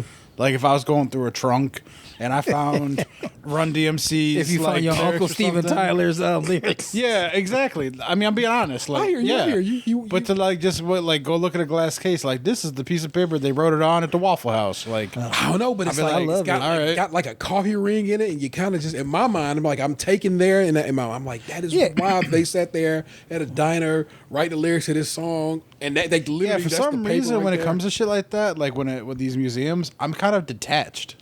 It was crazy. Like I remember they had like the lyrics to Stan, like Eminem had wrote, and I was just like, I mean, I used to love that song. I was like, that was fucking. I mean, that was amazing. Yeah. Like, I couldn't believe I seen that. I do like the Science Center. That was gonna be my next question because, like I said, with anything we used to catch Pokemon there, but I very much enjoy the Science Center's whole. I think because like for me, it's like it's interactive in a lot of ways. Yeah. So somebody said a magic word? No, I just mean my kids up there trying to stream to the wrong TV. Okay. Yeah, I like the interactive nature of some of the stuff for the Science Center and like, so like I feel like involved. So there you go. And that's what it is. I mean, if you want to think about it and take the long road, is you like the interactivity of displays. So spots that have more of a I can do something with this is more your type of a museum. Yeah, like part of me actually like enjoys those pads that they have at the zoo where like you put the little key in and it gives you a little breakdown. Like I kind of like shit like that. Yep. Yeah, like you need to be interactive. Like recently at the History Museum, they had like inside, like they had like an animal exhibit, like where like they they take the animals out and they talk to the people like this is this and this is why we had it. They had like a mole rat exhibit and they showed it. You know something I think like if the Rock and Roll Hall of Fame had that I would enjoy, like in like School of Rock, the movie with like Jack Black and them, how like they had the kid who designed the light show. Yeah. Maybe if they had some sort of display where like you can pick the light color and the way the lights moved during the show and like kind of create your own rock concert thing, like, and it can be a quick little thing, like couple minute thing where like you have so many options, like you're not like, you know, sitting there picking out all these extravagant things, but just a couple things to make me feel involved in it. Then like maybe it would get me into like more of an appreciation of some of the stuff. But just being ushered through it's like when T and I went to IKEA and like the floor tells you have to go this way, and part of that might be because of COVID. Yeah, but it was it's there all the time. Okay, yeah, you're on this line. Don't deviate from the line. Just walk by, look at the shit, and then leave. Yeah, well, every time I go to IKEA, like they tell you to go upstairs first and go around, and then I'd never do that. Like I know what I want to look at. Yes, I want to look at everything, but like I usually start downstairs first because I like to cook. I'm gonna start with the food, looking at the food stuff, and I like looking at the different semi exotic foods and stuff they have there with the Lincolnberry and stuff.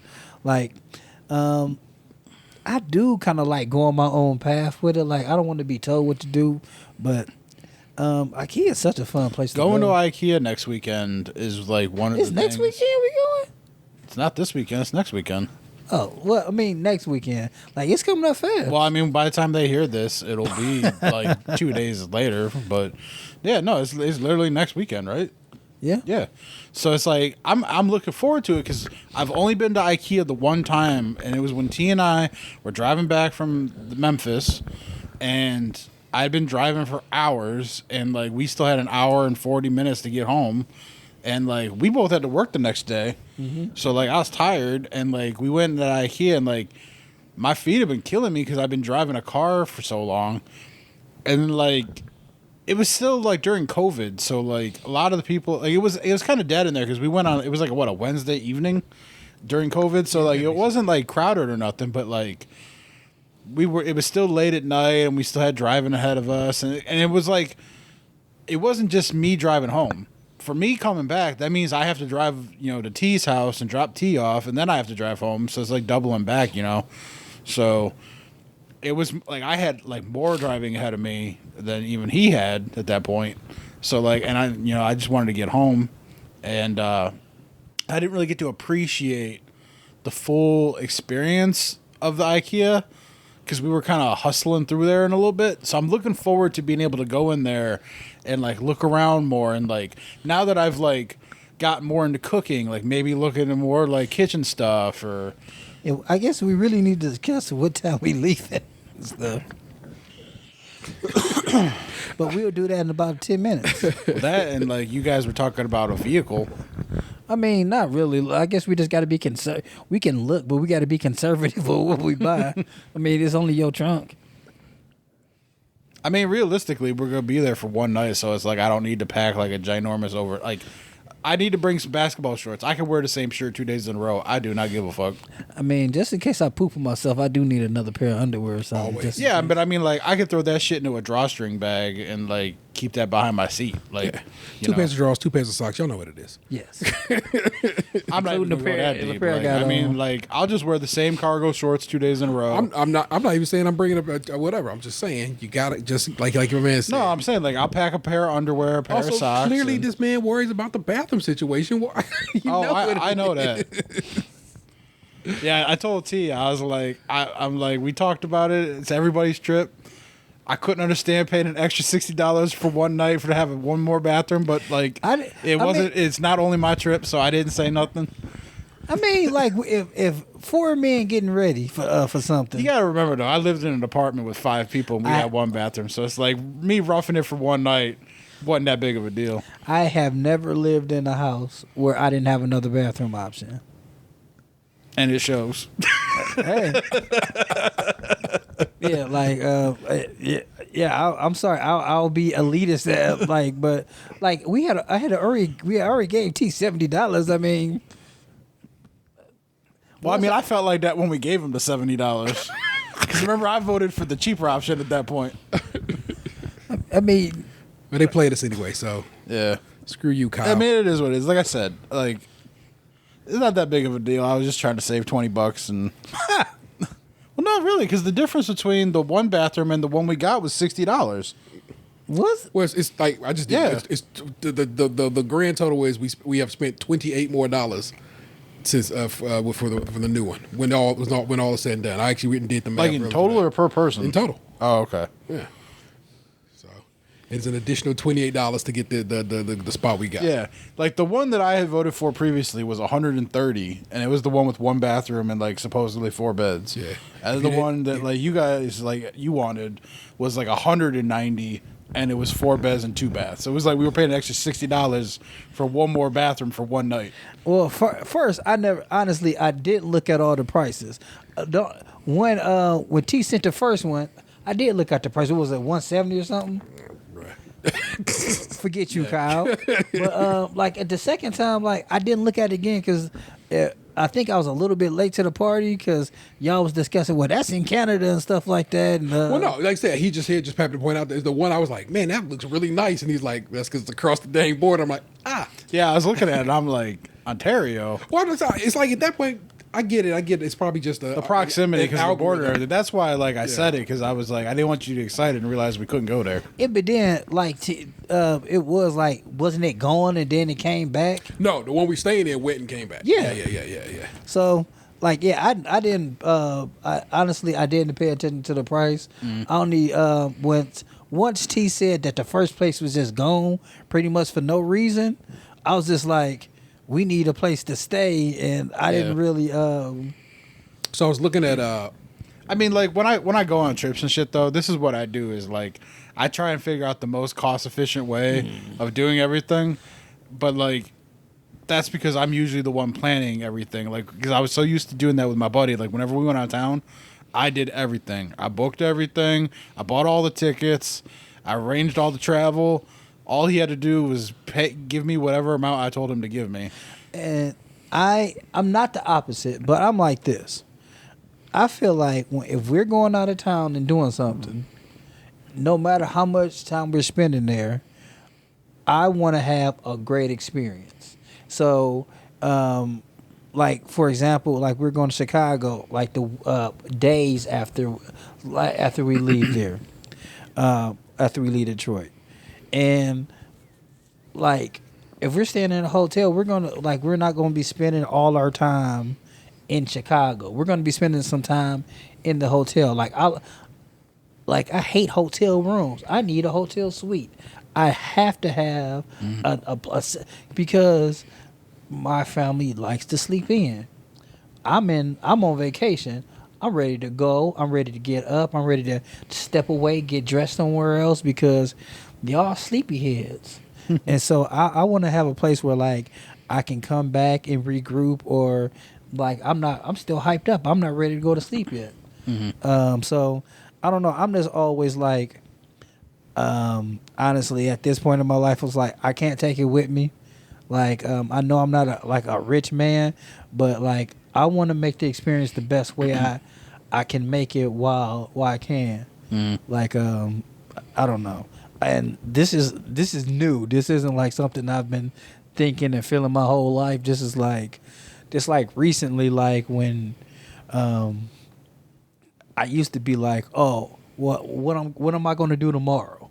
But I kind of feel like with everything going on, let's kind of live a little bit for it more today. Yeah. Like make tomorrow, the other 50%. Just like kind of think of making the people happy that you're with right now. It was like I told T when I got here, I had borrowed money against myself. Like I took money out of my savings essentially to pay for that garage roof I put on. Mm-hmm. And this was our 3 paycheck month. So I was going to take that middle paycheck and like basically put the money back essentially. Mm-hmm. And instead I turned around and I used most of it to buy weed stocks today. And then I'm going to be using a portion of it on this trip. Yeah. But part of me though, I worked last Saturday and I'm going to work this Saturday because we're going to get paid the day before we leave for this trip next week. Yep. And so that'll give me 8 hours of overtime to help cover the cost of going on this trip. So what I did was I like my water bill isn't even due. My water and sewer bill isn't due until like the first or the second. Like I made sure I paid every single bill with these 2 checks, so like I could have that check for free. Mm-hmm. And it just so happens to I'm going to Detroit and Chicago during those 2 weeks, and it just so happened like that. Yeah, I always just pay my bills like as soon as I get them. Like I mean, the day I paid it is the day I got it in the mail. I hadn't even got it yet. I do that all the time. Like that's just how I operate. Like whenever I get like something, I pay it like right away. That's why I always try to have the money on hand for everything. Because like I know what that feeling was like living paycheck to paycheck. Oh and yeah, it was called like, it October of 2019. Yeah, it's just like sometimes it's nice getting paid on a Friday and not like feeling like you were gonna like not make it. You know. Oh yeah, like everybody wants to talk about. Like, yes, I know a lot of people have struggled through this, but like not having to pay to go to not having to pay money just to get to work. Mm-hmm. Is a heavy weight off my shoulders. Like, sometimes like, man, knowing that like, well, I can't do this or do this because I have to have gas money to go to work. Yeah. Or like, shit, I haven't put gas in my car now since Mother's Day. And before that, the last time I put gas in my car before that was Christmas Eve. Or, I mean, just like normal wear and tear, like tires and stuff. Like, yeah. I got my oil changed when T and I came back from Memphis last October, and I still have 3,800 miles on that oil. And it's been, 9 months now? Yeah, that was October, so. Yeah. Wrap it up. Yeah. So in 9 months, I've driven 1,200 miles. Yeah, it's like it's just a lot of stuff like not having to pay for two different daycares. And most of that was because I went to Cincinnati right after we got back. So yeah, you probably chop half that off for that one trip. I've driven 600 miles in 9 months.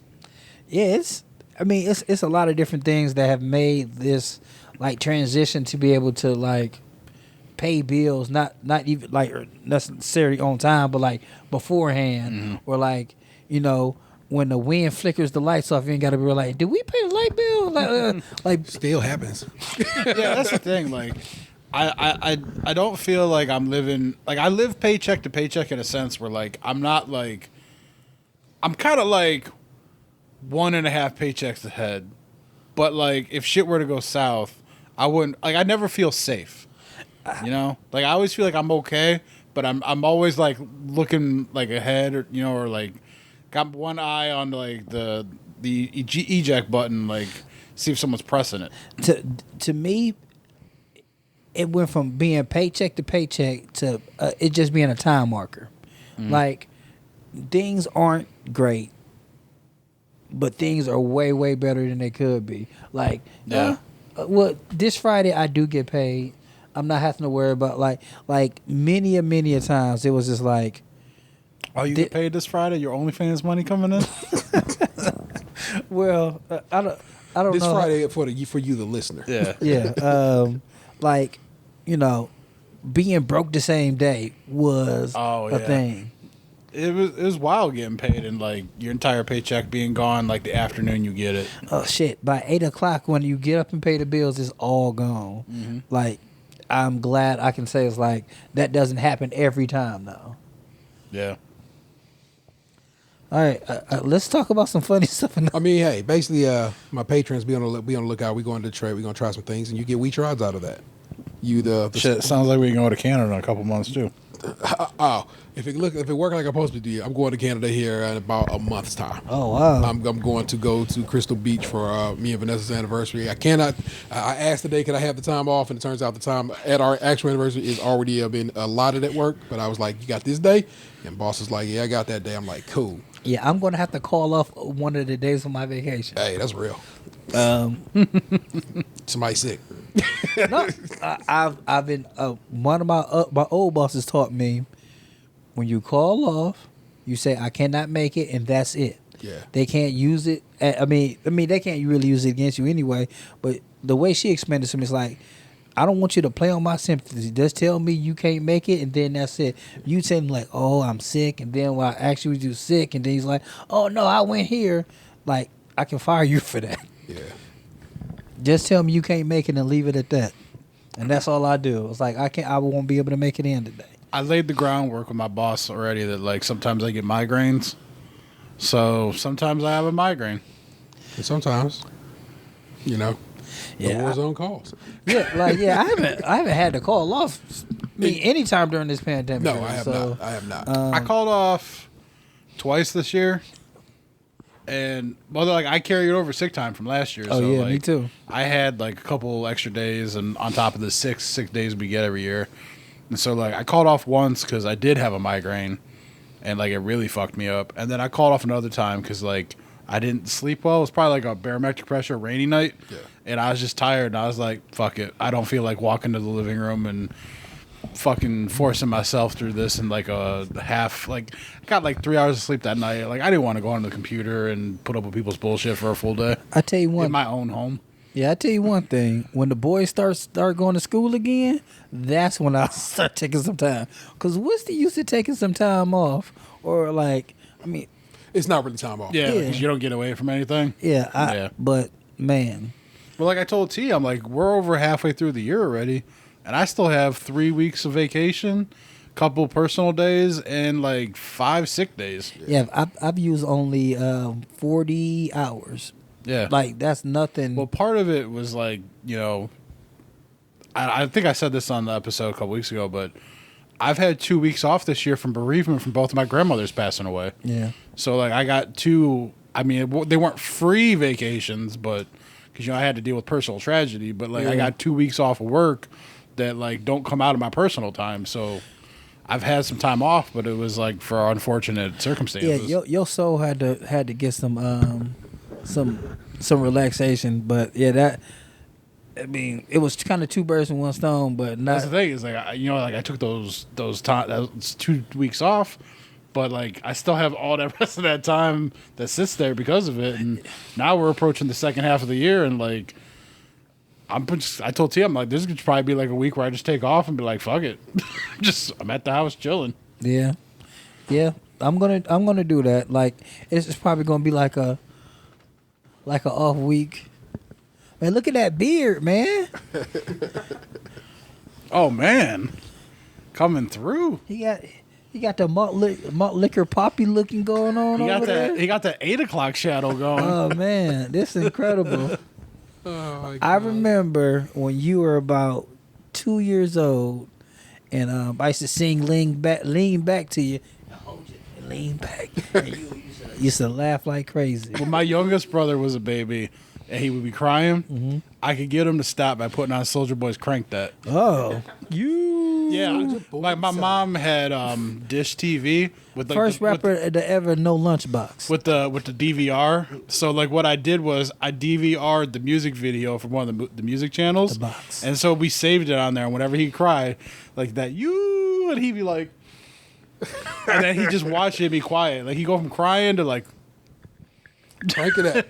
he couldn't even walk, but you know Like it. I like that it's in the song. he's Superman that hoe. Okay. Oh snap. I don't know. Box, you got anything you want to share with the class? I have finally started trying to use that sous vide equipment that you gave me for Christmas like 2 years ago. Okay. I Again, he just told you earlier in the show he has a problem with projects. yeah, shit. I mean, I'm bad about it, and like I feel guilty too because like it was a very thoughtful gift, and like I knew I wanted it, but like I'm slow to act. Like sometimes my desires don't match up with my my drive, and so it's like, yeah, I'm gonna do that eventually. And so like it was sitting on the chair in my bedroom since you gave it to me. It like that was you kept in it the close to bag you. and everything.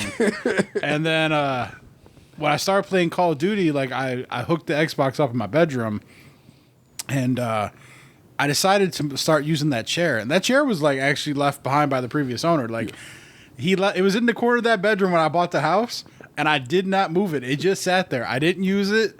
It like clothes would be on it, or the cat would sit on it. And then when I got that gift from you and like that coffee mug from Gabe and the Harry Potter socks and all that stuff, it was all in that bag. That bag sat on that chair. And then a couple months ago, like I needed that chair to like move over to play Call of Duty on. And so like I finally moved the bag and like I took the stuff out of it and I put it on the dining room table. And you know, like a couple months ago I said I started subscribing to ButcherBox. So I got some cuts of meat in the mail and that I'd ordered, and like one of them I got recently was like a 2.5 pound chuck roast, and chuck roast is a real like cheap cut of the animal because like the shoulder does a lot of work, so it's not like real like fatty and whatnot. Muscly. So I wanted to try and cook it sous vide to see if like I could tender it up a little bit, and so I finally went out and I ordered some of the vacuum seal bags from Amazon. Yeah. Because you gave me a vacuum sealer and the sous vide unit, but I didn't have like the clear containers that I see them use on YouTube. Now I know I could have used probably like a pot or something, but I figured, fuck, if I'm gonna do this, like I'm gonna get the rest of the shit. So, a month ago, I finally went on Amazon and I ordered a plastic container with like the lid to keep the water in from evaporating, but it has like a hole in it so you could put the sous vide unit through it. Yeah. And so I ordered that, and then I ordered 3 different sizes of bags from this company. So I had like big, medium, and small. And all that shit came like 2-3 weeks ago or so. And then obviously like I'm a procrastinator. So the shit came and I put the packages on the dining room table, but then I didn't open them for like 2 weeks. So there was like a day at work where like work was kind of slow. And I went to the kitchen for something and I was like, realizing that like those bigger cuts of meat were kind of building up in the fridge. Like right now I have probably like 12 top sirloin steaks. I have a tri-tip cut of meat.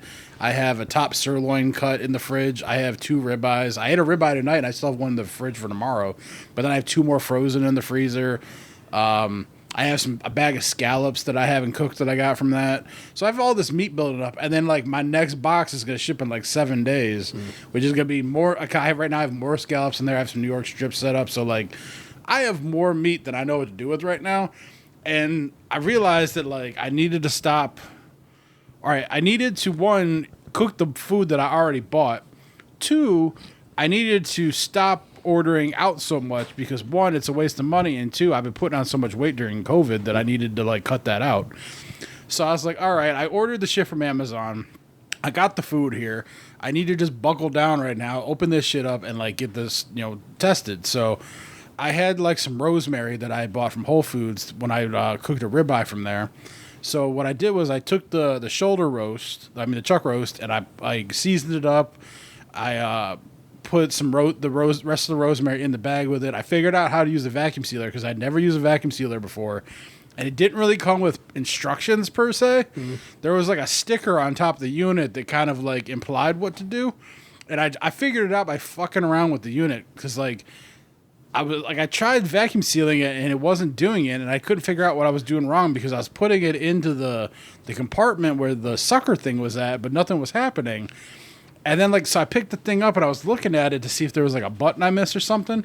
And then I noticed on the sides there was these 2 locking mechanisms that like only clamped when you like press the vacuum sealer down as hard as you could. Yeah. So I was like, all right, well maybe that's what I got to do. So I put the bag back in and then I pushed it down. They locked, and then when I hit the button, it started sucking the air out. So like I figured out how to do that. And so then to cook that shoulder roast was a minimum of 24 hours at like 136 degrees, I believe it was. So I did that, and then when it was done, I removed the meat from the bag and I kind of put it into a cast iron so that I could like char up the outside of it, because that's the thing with sous vide is like you don't get that normal charred outside look because you're cooking it kind of like a crock pot where it's like boiling. It's a water bath. Yeah. And so I put it into the cast iron, and I put it in there with some butter and some garlic, because I started buying whole garlic, like peeled garlic from Whole Foods, because I make meat so much, and I like how the garlic tastes on the meat, like the when you do like the garlic butter based thing. Like I've gotten kind of used to doing that, so like I like incorporating that now. Have you tried? I tried like you could probably even do this in your sous vide machine now. Like I'll get like 3 or 4 like cloves of garlic, and like get a oven safe glass bowl. I put like fill it up like halfway just to cover up the garlic and olive oil, and then I put it in the oven at like And it roasts it and releases all the flavor. and then but you'll get like really soft garlic that you can put on. Like spreadable. Yeah. I saw that Flavor God Instagram account. There's a video of him. He has like a utensil that's shaped like a thing of garlic, and he cuts the top off of the garlic chunk like to expose the actual pieces of garlic, and he dumps oil onto it, and then he puts it in the unit and puts the lid back on, and puts it in the oven for so long, and it comes out, and like he squeezes it, and all the garlic comes out like a paste. Yeah, it turns out really good, and it like usually I separate the garlic from the oil. Like I'll have a garlic oil, and like the roasted garlic has like a totally different taste than like regular garlic. It's sometimes too sweet. Like sometimes like with certain things you can't add it to it because it's amazing to me just how powerful garlic cloves are in general. Yeah. Because like when I take them out of the bag, they're already peeled. Like in the bag comes from the Whole Foods, and all I did was I picked 3 of them up today from the bag and I dropped them into the pan when I was making my dinner. And it was like my fingers had that garlicky smell all over them, just from kind of like if my 3 fingers were like a claw machine, just pick up and drop. That's all I did. It's not like I rubbed it around in there or anything. Yeah, just when you get done, rub your finger. Like, is your what kind of kitchen sink do you have? Is it steel? 2 faucets and I'm talking about the inside of it, because like the mine at home, mine is ceramic. Oh, it's metal. Yeah, just rub your fingers on there, and it'll go right away. I've seen that where like they have like the metal Brillo pad things for getting that off. The metal soap. Yeah. This for garlic. Yeah, I think it was like a hunk. I think I saw it on Good Mythical Morning. It does work. But yeah, so like I cooked that hunk of meat like that, and then I had never made gravy before, and when I was looking up the recipe on how long to cook it and all that, in the recipe they talked about taking the drippings from the bag and turning it into a gravy. So I did that too, and I learned that I probably should have sous vide'd the chuck roast for a little bit longer because like it was cooked, but I want to know if I cooked it longer, maybe it had been a little more tender, because some of it was still a little tough, and then the flavor was good though. Like I probably wish I had seasoned it a little heavier, maybe put some whole garlic into the bag when I did it. Yeah, stab it. Oh, wait, what? What do you mean, stab what with what? Stab the meat, and then put the cloves of garlic inside the meat. Okay, so when I sous vide'd it, I didn't put any garlic in the bag at all. Oh, okay. All I put in there, I seasoned it with garlic powder, salt, and pepper, and then I put the rosemary leaves in there, or twigs, or whatever the fuck they are. Yeah, like next time before you do it, take the knife in there and like put some holes throughout the meat. Put the garlic inside of the meat, and because those twigs were pretty steady. Just put them right inside of the meat. Okay, so I would like to one day come over and cook with you. Like I know I wouldn't eat the beef, but just I've let's see, like, would you eat scallops? I think scallops are too sweet for me. So like, they don't have just red meat in as the options. butcher box? Like right now, the way I have my next box set up, I have 4 New York strips coming. So that's 2 of my selections because they come in 2s. So I picked that twice. I picked 2 more ribeyes. I picked a bag of scallops. I forget what my other beef was because I know I had another piece of beef. It's probably like a sirloin cap. And then for this month, I decided to order 3 pounds of their chicken thighs. Well, don't you can't you, if you send me a code, don't you get a discount or something? I have like an affiliate link. If you sign up, and I think we each get 30 off your first box, and I get a $30 credit. So you got to put that out there just so. I mean, you might as well just share it with the listeners. Well, it's not like, Lunchbox 2099. It's like one of those weird like computer generated things because it's like part of like a affiliate link. Yeah, But I'm just saying, if it works, and people be like, "Oh, fuck it, I'll use my man's code and can get you some from some cheaper meat." Take advantage. Yeah, like I'll look at it like maybe I'll do it for a few months because we do need to buy another deep freezer first. But I'll definitely get at least one box. They have like ground chicken. They have like they sell whole chickens. They do chicken thighs, breasts. They have ground bison. They do chicken fajitas. They do like baby. They have all kinds of shit. Well, as you guys know, I did put together a whole grill today, and like what the thing I like most about this grill is there's no bun rack on it. Like, so you don't get those crazy marks on there from putting it down, having a bun rack on top of it. So like I'm living in my best life. Yeah, getting a updated grill is what I want to do at some point. One, because like that grill wasn't like that fancy like when my parents gave it to me, and then two, I'm willing to bet my buddy hit it with his car and just won't like. I never came to him about it, but like I'm not stupid. Those wheels didn't break themselves. It did take them a long time to say that they hit your house. So yeah, I'm sure like he backed up, didn't see it, and then like he hit it, and then like just prayed that I wouldn't say nothing. He does a lot of praying around there. Yeah, but anyway, so like that's like something I want to do differently. If I when I do it again. But then I tried sous videing eggs in it the other day, like hard boiled eggs, and when I went to crack them open, I looked at I watched a video about it and I read like an article about like what degree to cook them at to get them to like to certain donenesses. And I cooked them at the temperature that it said to get it at to get like a normal hard boil. And when I cracked them open, it didn't come out that way. How did it come out? Like it came out where like the yolk was cooked, but the white part was still kind of like jelly and runny. Oh, that's gross. That's actually amazing. You would think it would go the other way, like the outside would cook in before the yeah. middle. So like I ended up tossing them. I'll try it again. Do you have just a like a meat thermometer or kitchen thermometer of some sort? Maybe you just need to double check that the constant temperature. The sous vide is putting out the temperature you set it at.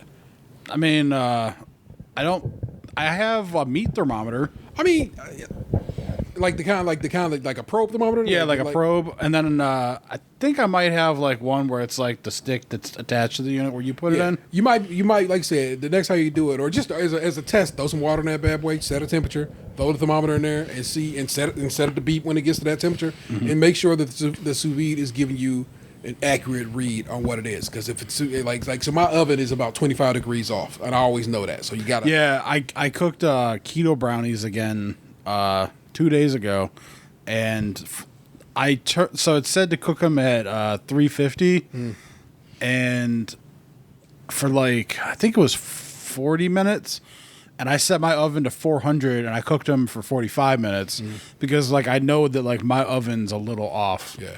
Like it has a hole in the top, like in the back left burner where some heat leaks out. Yeah. So I know that like I gotta kind of turn it up because I'm gonna get some heat loss. And yeah.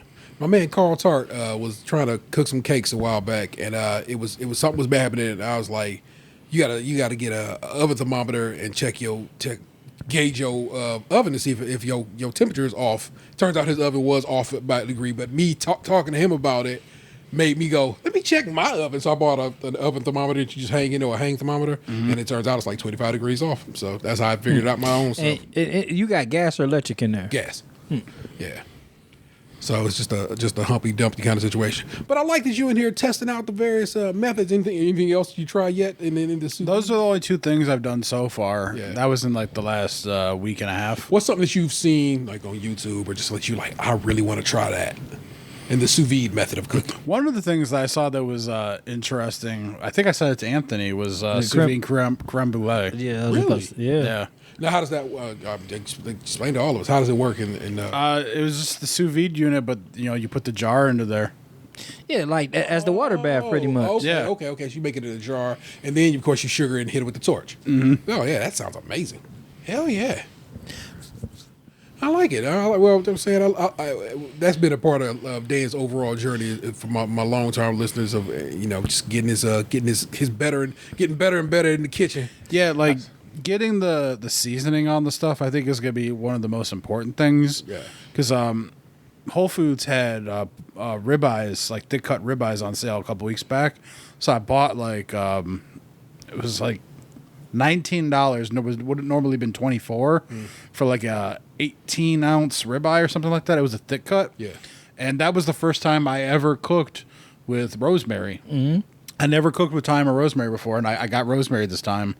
And so I'd done butter basting, but I had never done butter basting with rosemary, and I had never done butter basting with actual cloves of garlic. Mm-hmm. So that's why I ordered. I say ordered, but like they do delivery. So like I had the Whole Foods deliver me these things. So I bought like a bag of the peeled garlic because I'm like, fuck it, what's the difference like with me peeling it myself or they coming pre-peeled? It's just easier. So it's not like it's like any better or worse, It's the same fucking thing. Yeah, I'm sure you can probably get some either even more hefty amount from Sam's because they got the big jars of the peeled garlic. Well, so like I have minced garlic, and I don't like the soybean oil that the garlic sits in. It's not in nothing.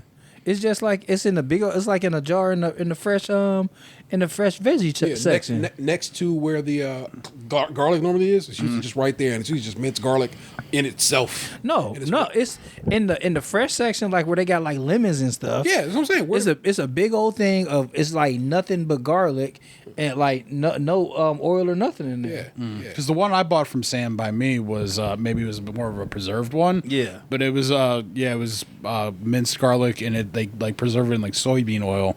Yeah, I don't like it because I don't want to be putting the soybean oil on my shit. I just want the garlic. I don't want the oil it's sitting in. Yeah. So like I'm about to throw the jar out anyway because it's about to expire like in the next couple days, and I hardly used it, and like I think it was one of those ingredients where I bought it expecting it to be something that it's not, and like that's on me because I never used it before. Yeah. So I wonder if you could maybe mince some garlic in like a food processor or whatever, and then vacuum seal it because you got a vacuum sealer now. Maybe just freeze it for later use. Mm-hmm. Yeah, I'd have to look into that.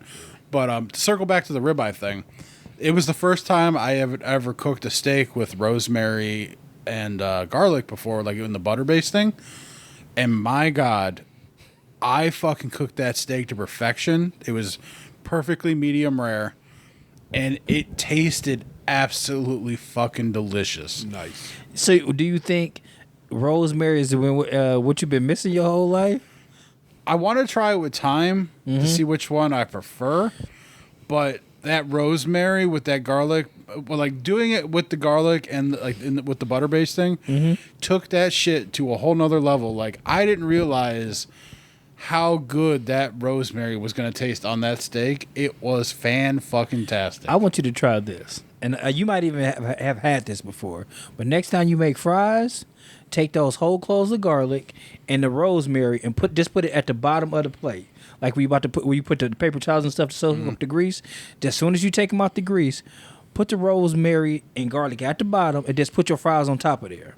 And just the essence of that rosemary and garlic from the hot fries are phenomenal. I think it was Guga on the Sous Vide Everything channel that he was taking rosemary and thyme and he was like rubber banding them to a baster brush. Oh yeah, it was dipping it in the butter and using it as a baster. Like it was getting the flavor that way. Nice. Yeah, like when I discovered like rosemary, like I went fucking rosemary crazy.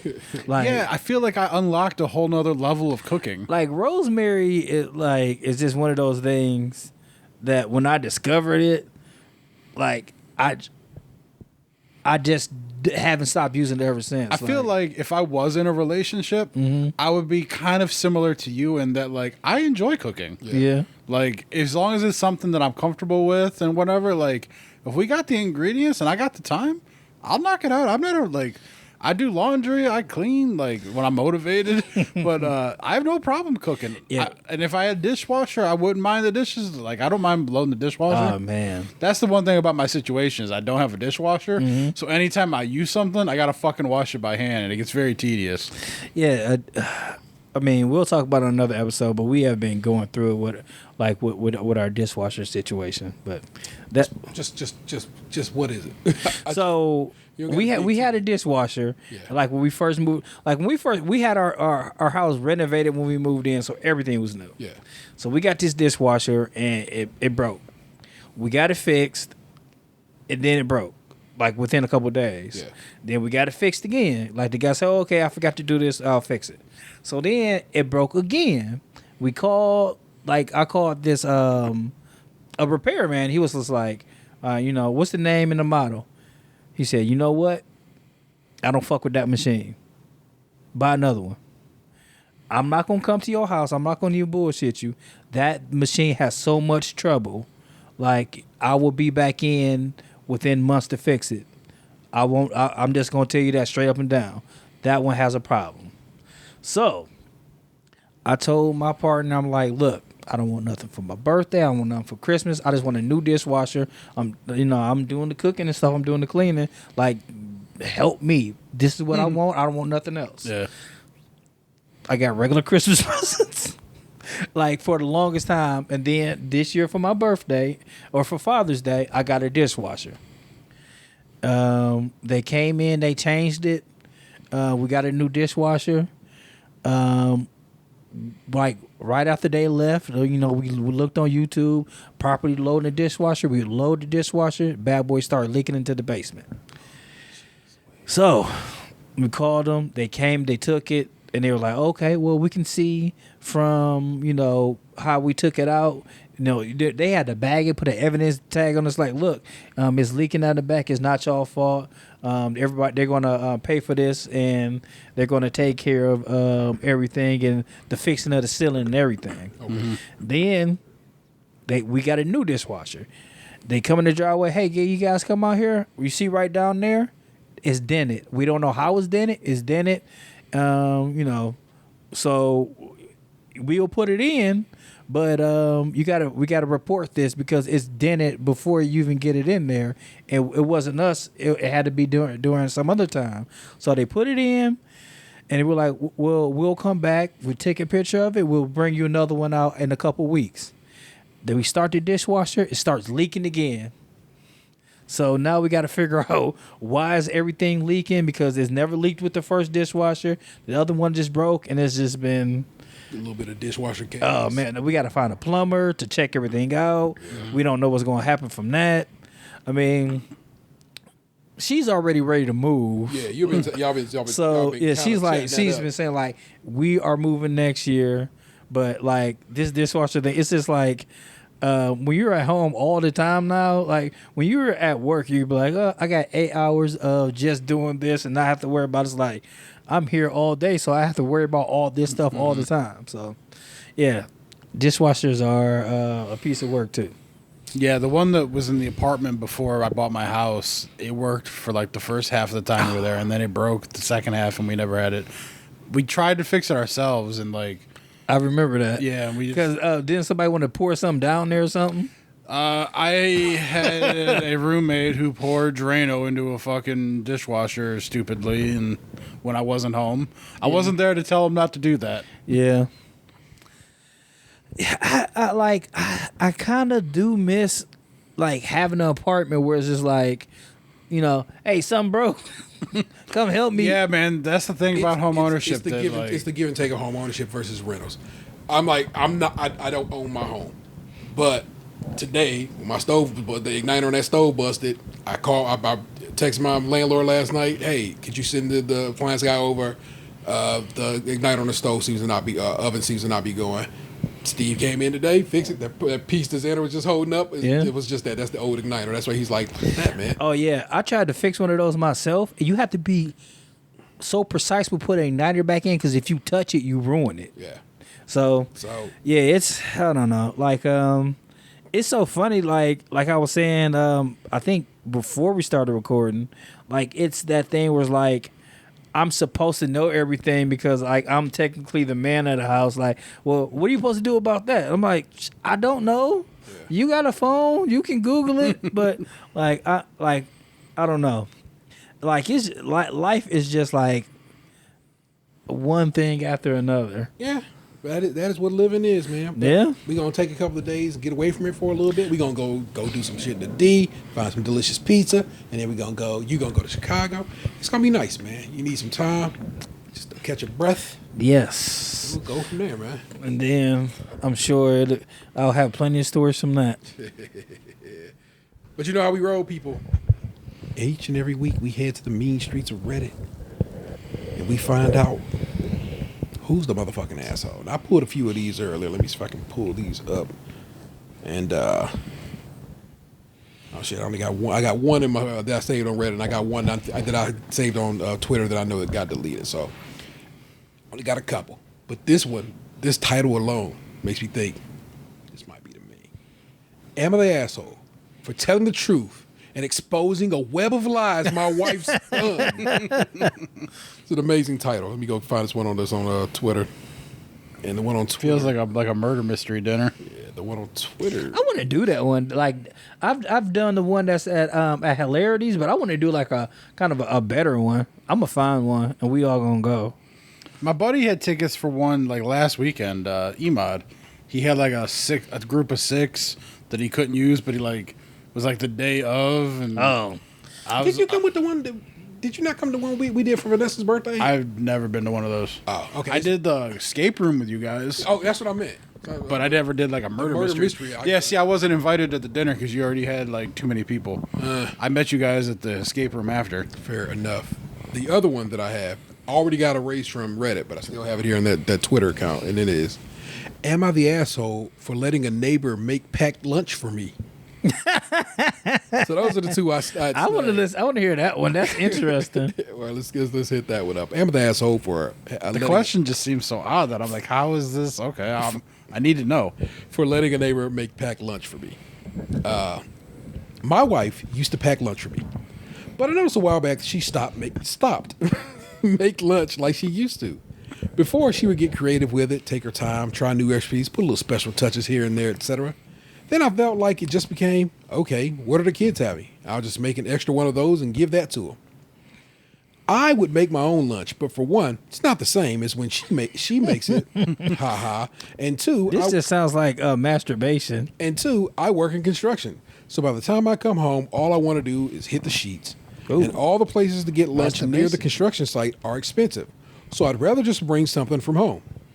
So I brought it up to her one day and we talked about it, and she told me that she had so many things to do in the day that she didn't have as much time to put energy into making my lunches like she used to. But I could see that she genuinely felt bad because I noticed the next few lunches were more polished than the previous ones. And I appreciated her so much for trying that. When the quality of the lunches started to go down again, I didn't even have the heart to complain. So fast forward, I have a day off, so my wife drags me to a Bible study that was being hosted at a neighbor's house. The food was so good that I kept going back for more. After my third plate, the woman who made the food and I started talking. Basically, she told me that she was flattered that I liked her food so much, and that she was training to be a chef, and that she had more food than that she would like me to try out. I told her that would be perfect because I always look for different things to try, and oh wait a minute, I guess I can't. There we go. Try, and whatever food she made, I could just pick up in the morning and take with me to lunch. We exchanged information, and the next day she sent me an address to her home, which turned out to be right on my way to work and not too far from the construction site. So that's where I've been getting my lunch for the past few days. I told my wife that she didn't have to make lunch for me anymore, and she didn't say anything until today. She said she thought I was getting lunch from the store. And I said that I don't see why that matters, where I'm getting it from. She said she doesn't want me to pick up lunch from there anymore. And I told her she was being unreasonable for no reason. We had a big argument a few hours ago, and she's still mad. Am I the asshole? I really don't see what the problem is. She didn't have to worry about taking time out of her day to make lunch for me, and I'm getting quality lunches again. How is this not a win-win for everybody? I'm confused. What's the deal? Edit. I know what you guys are implying, but it can't be because she thinks I'm cheating. I told her that she can literally check my hours when I arrive at work. I have to clock in. If I was going over to her place to cheat, I would be clocking in late. Hold on. Edit 2. To clarify, I complained once, but after I saw how bad she felt, I didn't complain again and quietly kept eating the lunch she made. Stop making it seem like I intentionally went out looking for another woman to make me food. She's a chef. She saw that I enjoyed her food and came up to me and offered. Again, she's a chef in training. Obviously, she wants people to try out her food. Please stop making it seem like it's more than that because it's not. I love my wife. Edit 3. Well, basically seems like it's unanimous that I'm the asshole. But I really came here hoping to find out why, and no one really explained to me why it's wrong for me to eat food that a chef offered me, especially since my wife has already said that she is usually too busy to make lunch the way she used to. I thought this would be easier on her and let her have more time in her day to focus on other things. But somehow I wound up the bad guy? Shaking my head. Thanks for all the responses, but I think I'm going to keep eating at the chef's house. Played himself. Edit 4.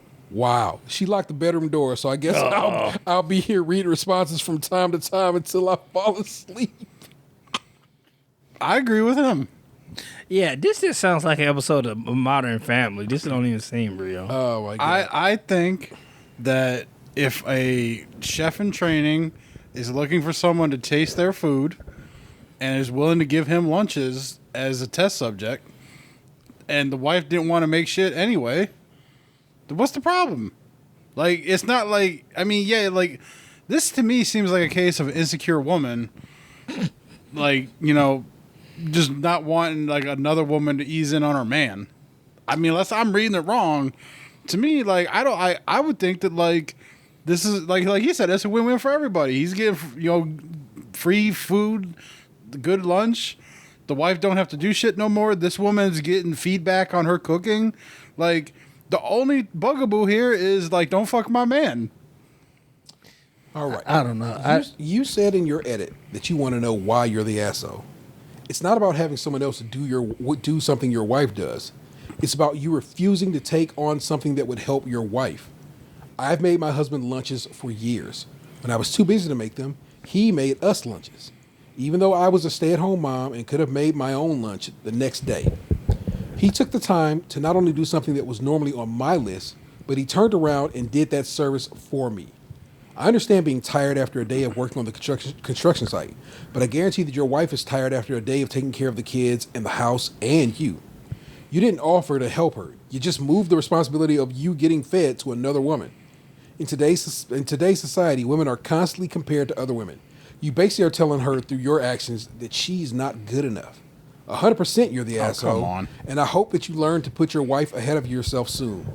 You've been lucky that she's taking good care of you, and she deserves someone who gives her the same consideration. This is the whole participation trophy thing all over again. Like, not everybody is as good as everybody else at everything. If this woman is a way better cook and your wife and is willing to give you food, fucking take the food. Like, I understand her argument of, like, if we remove the chef lady from the equation, say that lady never existed and we were back at just the husband and wife, yes, he would be an asshole for not offering to help his wife make food. I agree. But this chef lady in this argument exists. She's offering up deliciously home-cooked meals for free. You'd be stupid to not take advantage. I understand that. It just feels like this dude is being obtuse on purpose. Like, it does sometimes. Like, it doesn't matter if it's something that makes sense for everybody.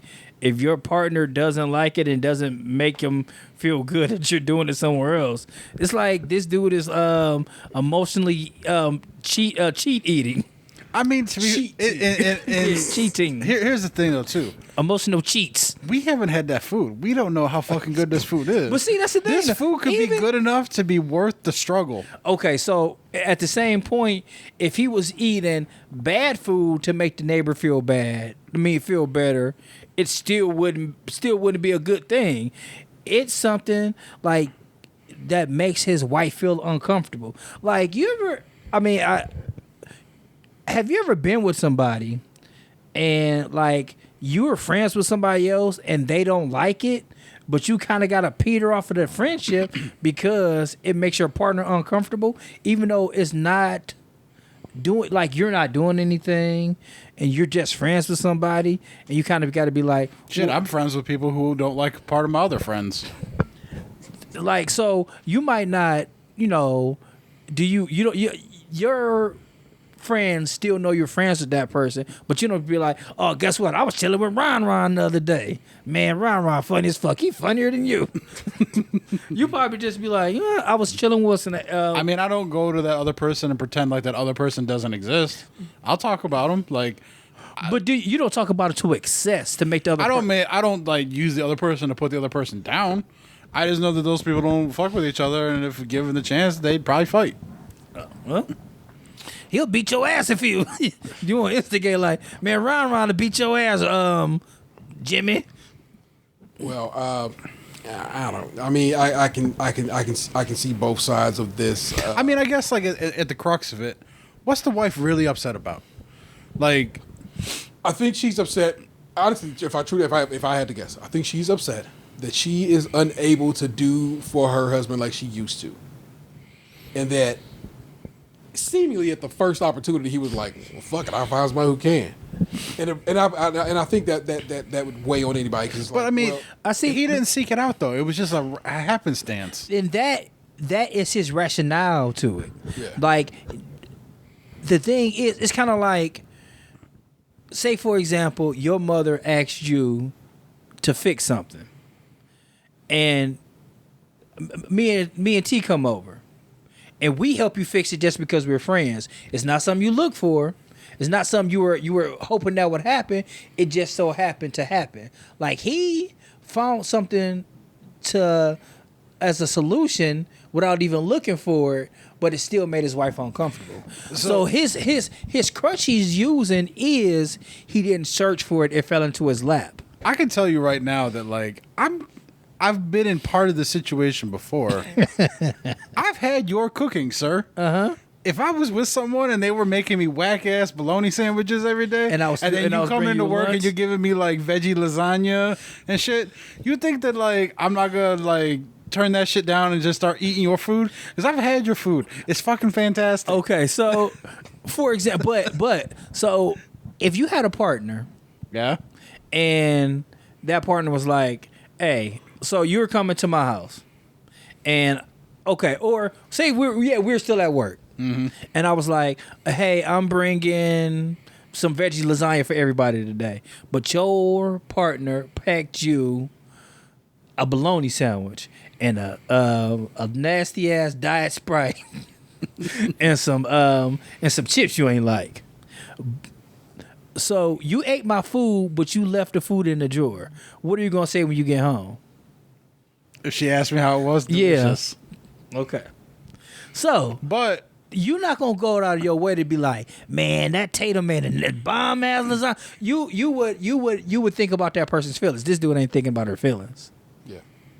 But if my girlfriend in this situation knew about you cooking me food, I'm sorry, man. Anthony's food's better. I mean, and at the same time, I mean, we've been friends for damn near 10 years already. If your full partner have a problem with me cooking you food, I mean, honestly, you were here first. I was here first, but I would back off and be like, man, I'm not gonna. I won't bring you two slices. I'm gonna only bring you one. Yeah, I saw a light. I was like, is that a flash? Yeah, I saw that too. Yeah. Lakewood. Yeah, you better not be cutting down on my portions and make someone else feel better. I can't call it. I can see how it can be seen as an asshole. I can see I can see his point, of course, but also it's got to be like sometimes you just got to take that L, and do right by your partner. This is one of those situations where like I would need to hear the wife's position from the wife. Yeah, and not only that makes or breaks the argument for me. This sounds very, very sitcom-y because he was using a lot of innuendos. That sounded like sex, and he wasn't trying to, like, man, my wife don't suck dick no more. So, but you see how he also was like, I met this person at Bible study, so of course I'm trying to tell you that we are good Christian people, and like, bruh, you got to relax. Did you guys see the video? I think I sent it to you of the two women. They have a podcast, and they were reading an "Am I the Asshole?" Yes, and it was the "Am I the Asshole for being mad at my mom for marrying my fiance's dad?" I thought I sent that to y'all. Yeah, you maybe. sent it. Yeah, because I know I sent it off to some other people. I couldn't remember where the source was. It's been a few days. But that one to me was fascinating. Yeah, because like all the math lines up But then I was like, my rationale was, well, this makes it opens up the door for a little hot. Oh no, stepbrother, what are you doing? I mean, For those not understanding, I'm gonna break it down real quick because I know we got to wrap this up. There was an "Am I the Asshole?" where a woman and her fiance were engaged, and both their parents were divorced. And I think one was a widow. yeah, one was a widow, and the parents met at a dinner where the fiance and the soon to be wed were having their families meet finally before their wedding. Well, it turns out the mom and dad started dating on the side without telling anybody, and eloped and got married before the couple could get hitched. So technically, that ended up making the couple step siblings, who were already engaged. So it was, am I the asshole for being mad at my mom for, eloping and turning me into a stepbrother, stepsister situation? I'm looking wild sideways at that dad in that situation. Not just her mom, piece of shit, straight off the dog. But I'm also looking sideways at that. Yeah, because she started that off with the mom cheated on the dad, right? Yeah, and that's why her parents got divorced to begin with. But also that dude, he know what the deal is. He knows his kid's future mother-in-law, and he's like, I'm married anyway. That pussy good. Like, he played himself. Was it the put?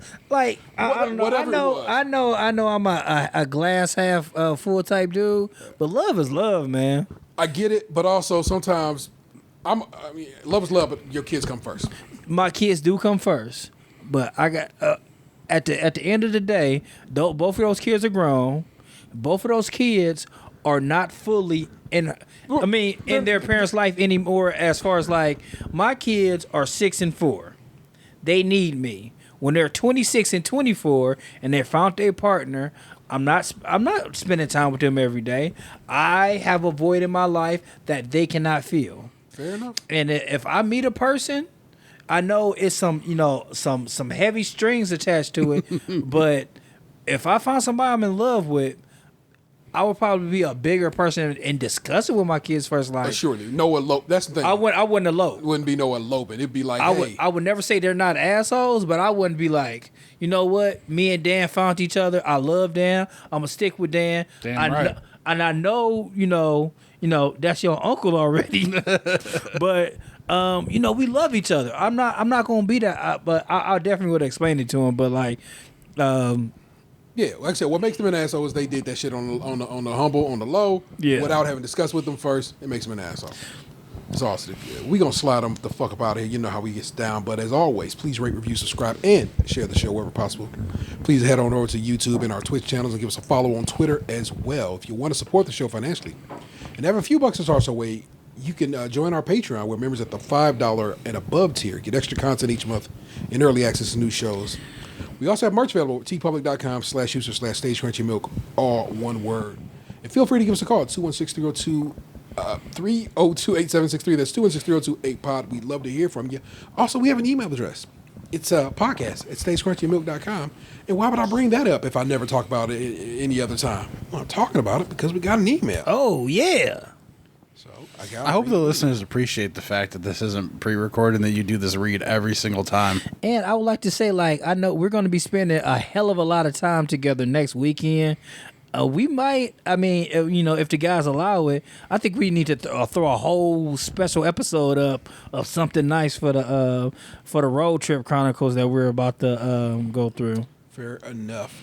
This email is titled "For Gods." Oh man, it's from our was it spelled GAWDS? Oh, I gotta be so dope, but no, it's spelled correctly. This is of course from the homegirl April. Quick message: my husband saw the Burger King commercial and said, "Aren't you going to try that?" And I said, "No, thank you."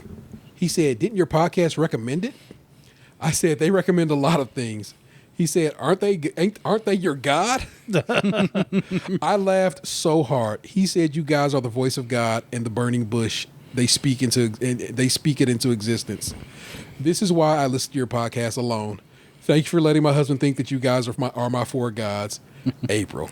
Okay, so I really appreciate the feedback, but please tell your husband this. none of us fully recommended the Burger King chicken sandwich. We said both of us, T, me, and Gabe both said that it had a greasy taste to it, like it was old grease. Yeah. None of us went to the same location, and all had the same thing. Said it was all the same dirty grease. Please don't get that. And I ordered it, and they sent me the old version. You got the long boy? Yeah, The old sandwich? yeah. They played your boy. Oh man. Or they give you a nice taste. The KFC one though gets a full stamp of Oh approval from man, me. the That one's KFC. delicious. I think KFC. They're using different buns now. Yeah. They stopped using the like a regular bun that you get at greater value. Oh yeah. Last time I had it was like a brioche. It's a shiny bun now. So I'm definitely going with a fresh KFC one. Popeyes, it's. I haven't had a good Popeyes one yet. I need to go back to Popeyes, but KFC is good. When we drove to Box's house the last time when I picked up Gabe and came through, that Popeyes still didn't have a line, and like nobody in the parking lot, and I'm like, oh, these motherfuckers still on that bullshit. Like our credit card ain't working. It's cash only, because there's no way at that hour Popeyes wouldn't have been popping. So I'm like, okay, y'all still on that bullshit. So fuck that particular one over there on Lorraine and 150th. Fuck them in general, because they just not good people. That's the attitude in a lot of things now, because a lot of people, like, so many places are hiring because no one wants to work because they're all getting free money. Yeah. But like that's not why they don't want to work. Don't say that. It's a good mixture between people dead. What I mean people is sick. a lot of people aren't wanting to work right now, partially because they're getting free money to not work more than they would get to work. I understand that. I'm not trying to downplay them for what they're doing. Yeah. What I'm saying is, what that's doing is causing a shortage in a lot of the workforces. So a lot of the people who are currently working are getting stretched thin, and a lot of their attitudes are, fuck this. So I completely see it in the realm of possibility of them pulling that credit card machine and saying, fuck it. Yeah, and a lot of people are switching industries. Like a good percentage of the industry have moved back to like places like the Walmarts and like nursing homes are booming like a motherfucker. Like they're okay. We got to get ready to go. It's all good. That's Tatum 216. Yes. It's Lunchbox 2099. I showed up. Yeah. Our missing man is the real ODP. Like I said, we'll be right back at this shit next week. He said he's just enjoying some time with his family and friends, and that's all right. I love when Gabe is not only the historian of the show, he is our number one fan. I love when he's like, man, I wish I was there. And then like he tells us the part he loves. Well, this week he's Gabe Exotic. I love when he goes on vacation, because it's always going to be some old man. I was drinking with the homeboys at this bar, and we saw somebody's titties, and it's going to be great. I thought he was on a trip with his family, though. I mean, but I believe he's with they with friends as well. And so every now and again they slide out. Man, I haven't seen them. Xander in there. I ain't seen some titties in a long time. Like strange ones in a long time. Strange titties in a long time. But that is one of the great parts about being single, is like seeing a girl in her panties like the first time, like, oh man, this is amazing. After that Cheesecake Factory date, I cooked. I get to see them panties like soon after. I am the Interest Terror 713. You've just been podcast 2, and I know you loved it. Or at least liked it. Knocked her pants off.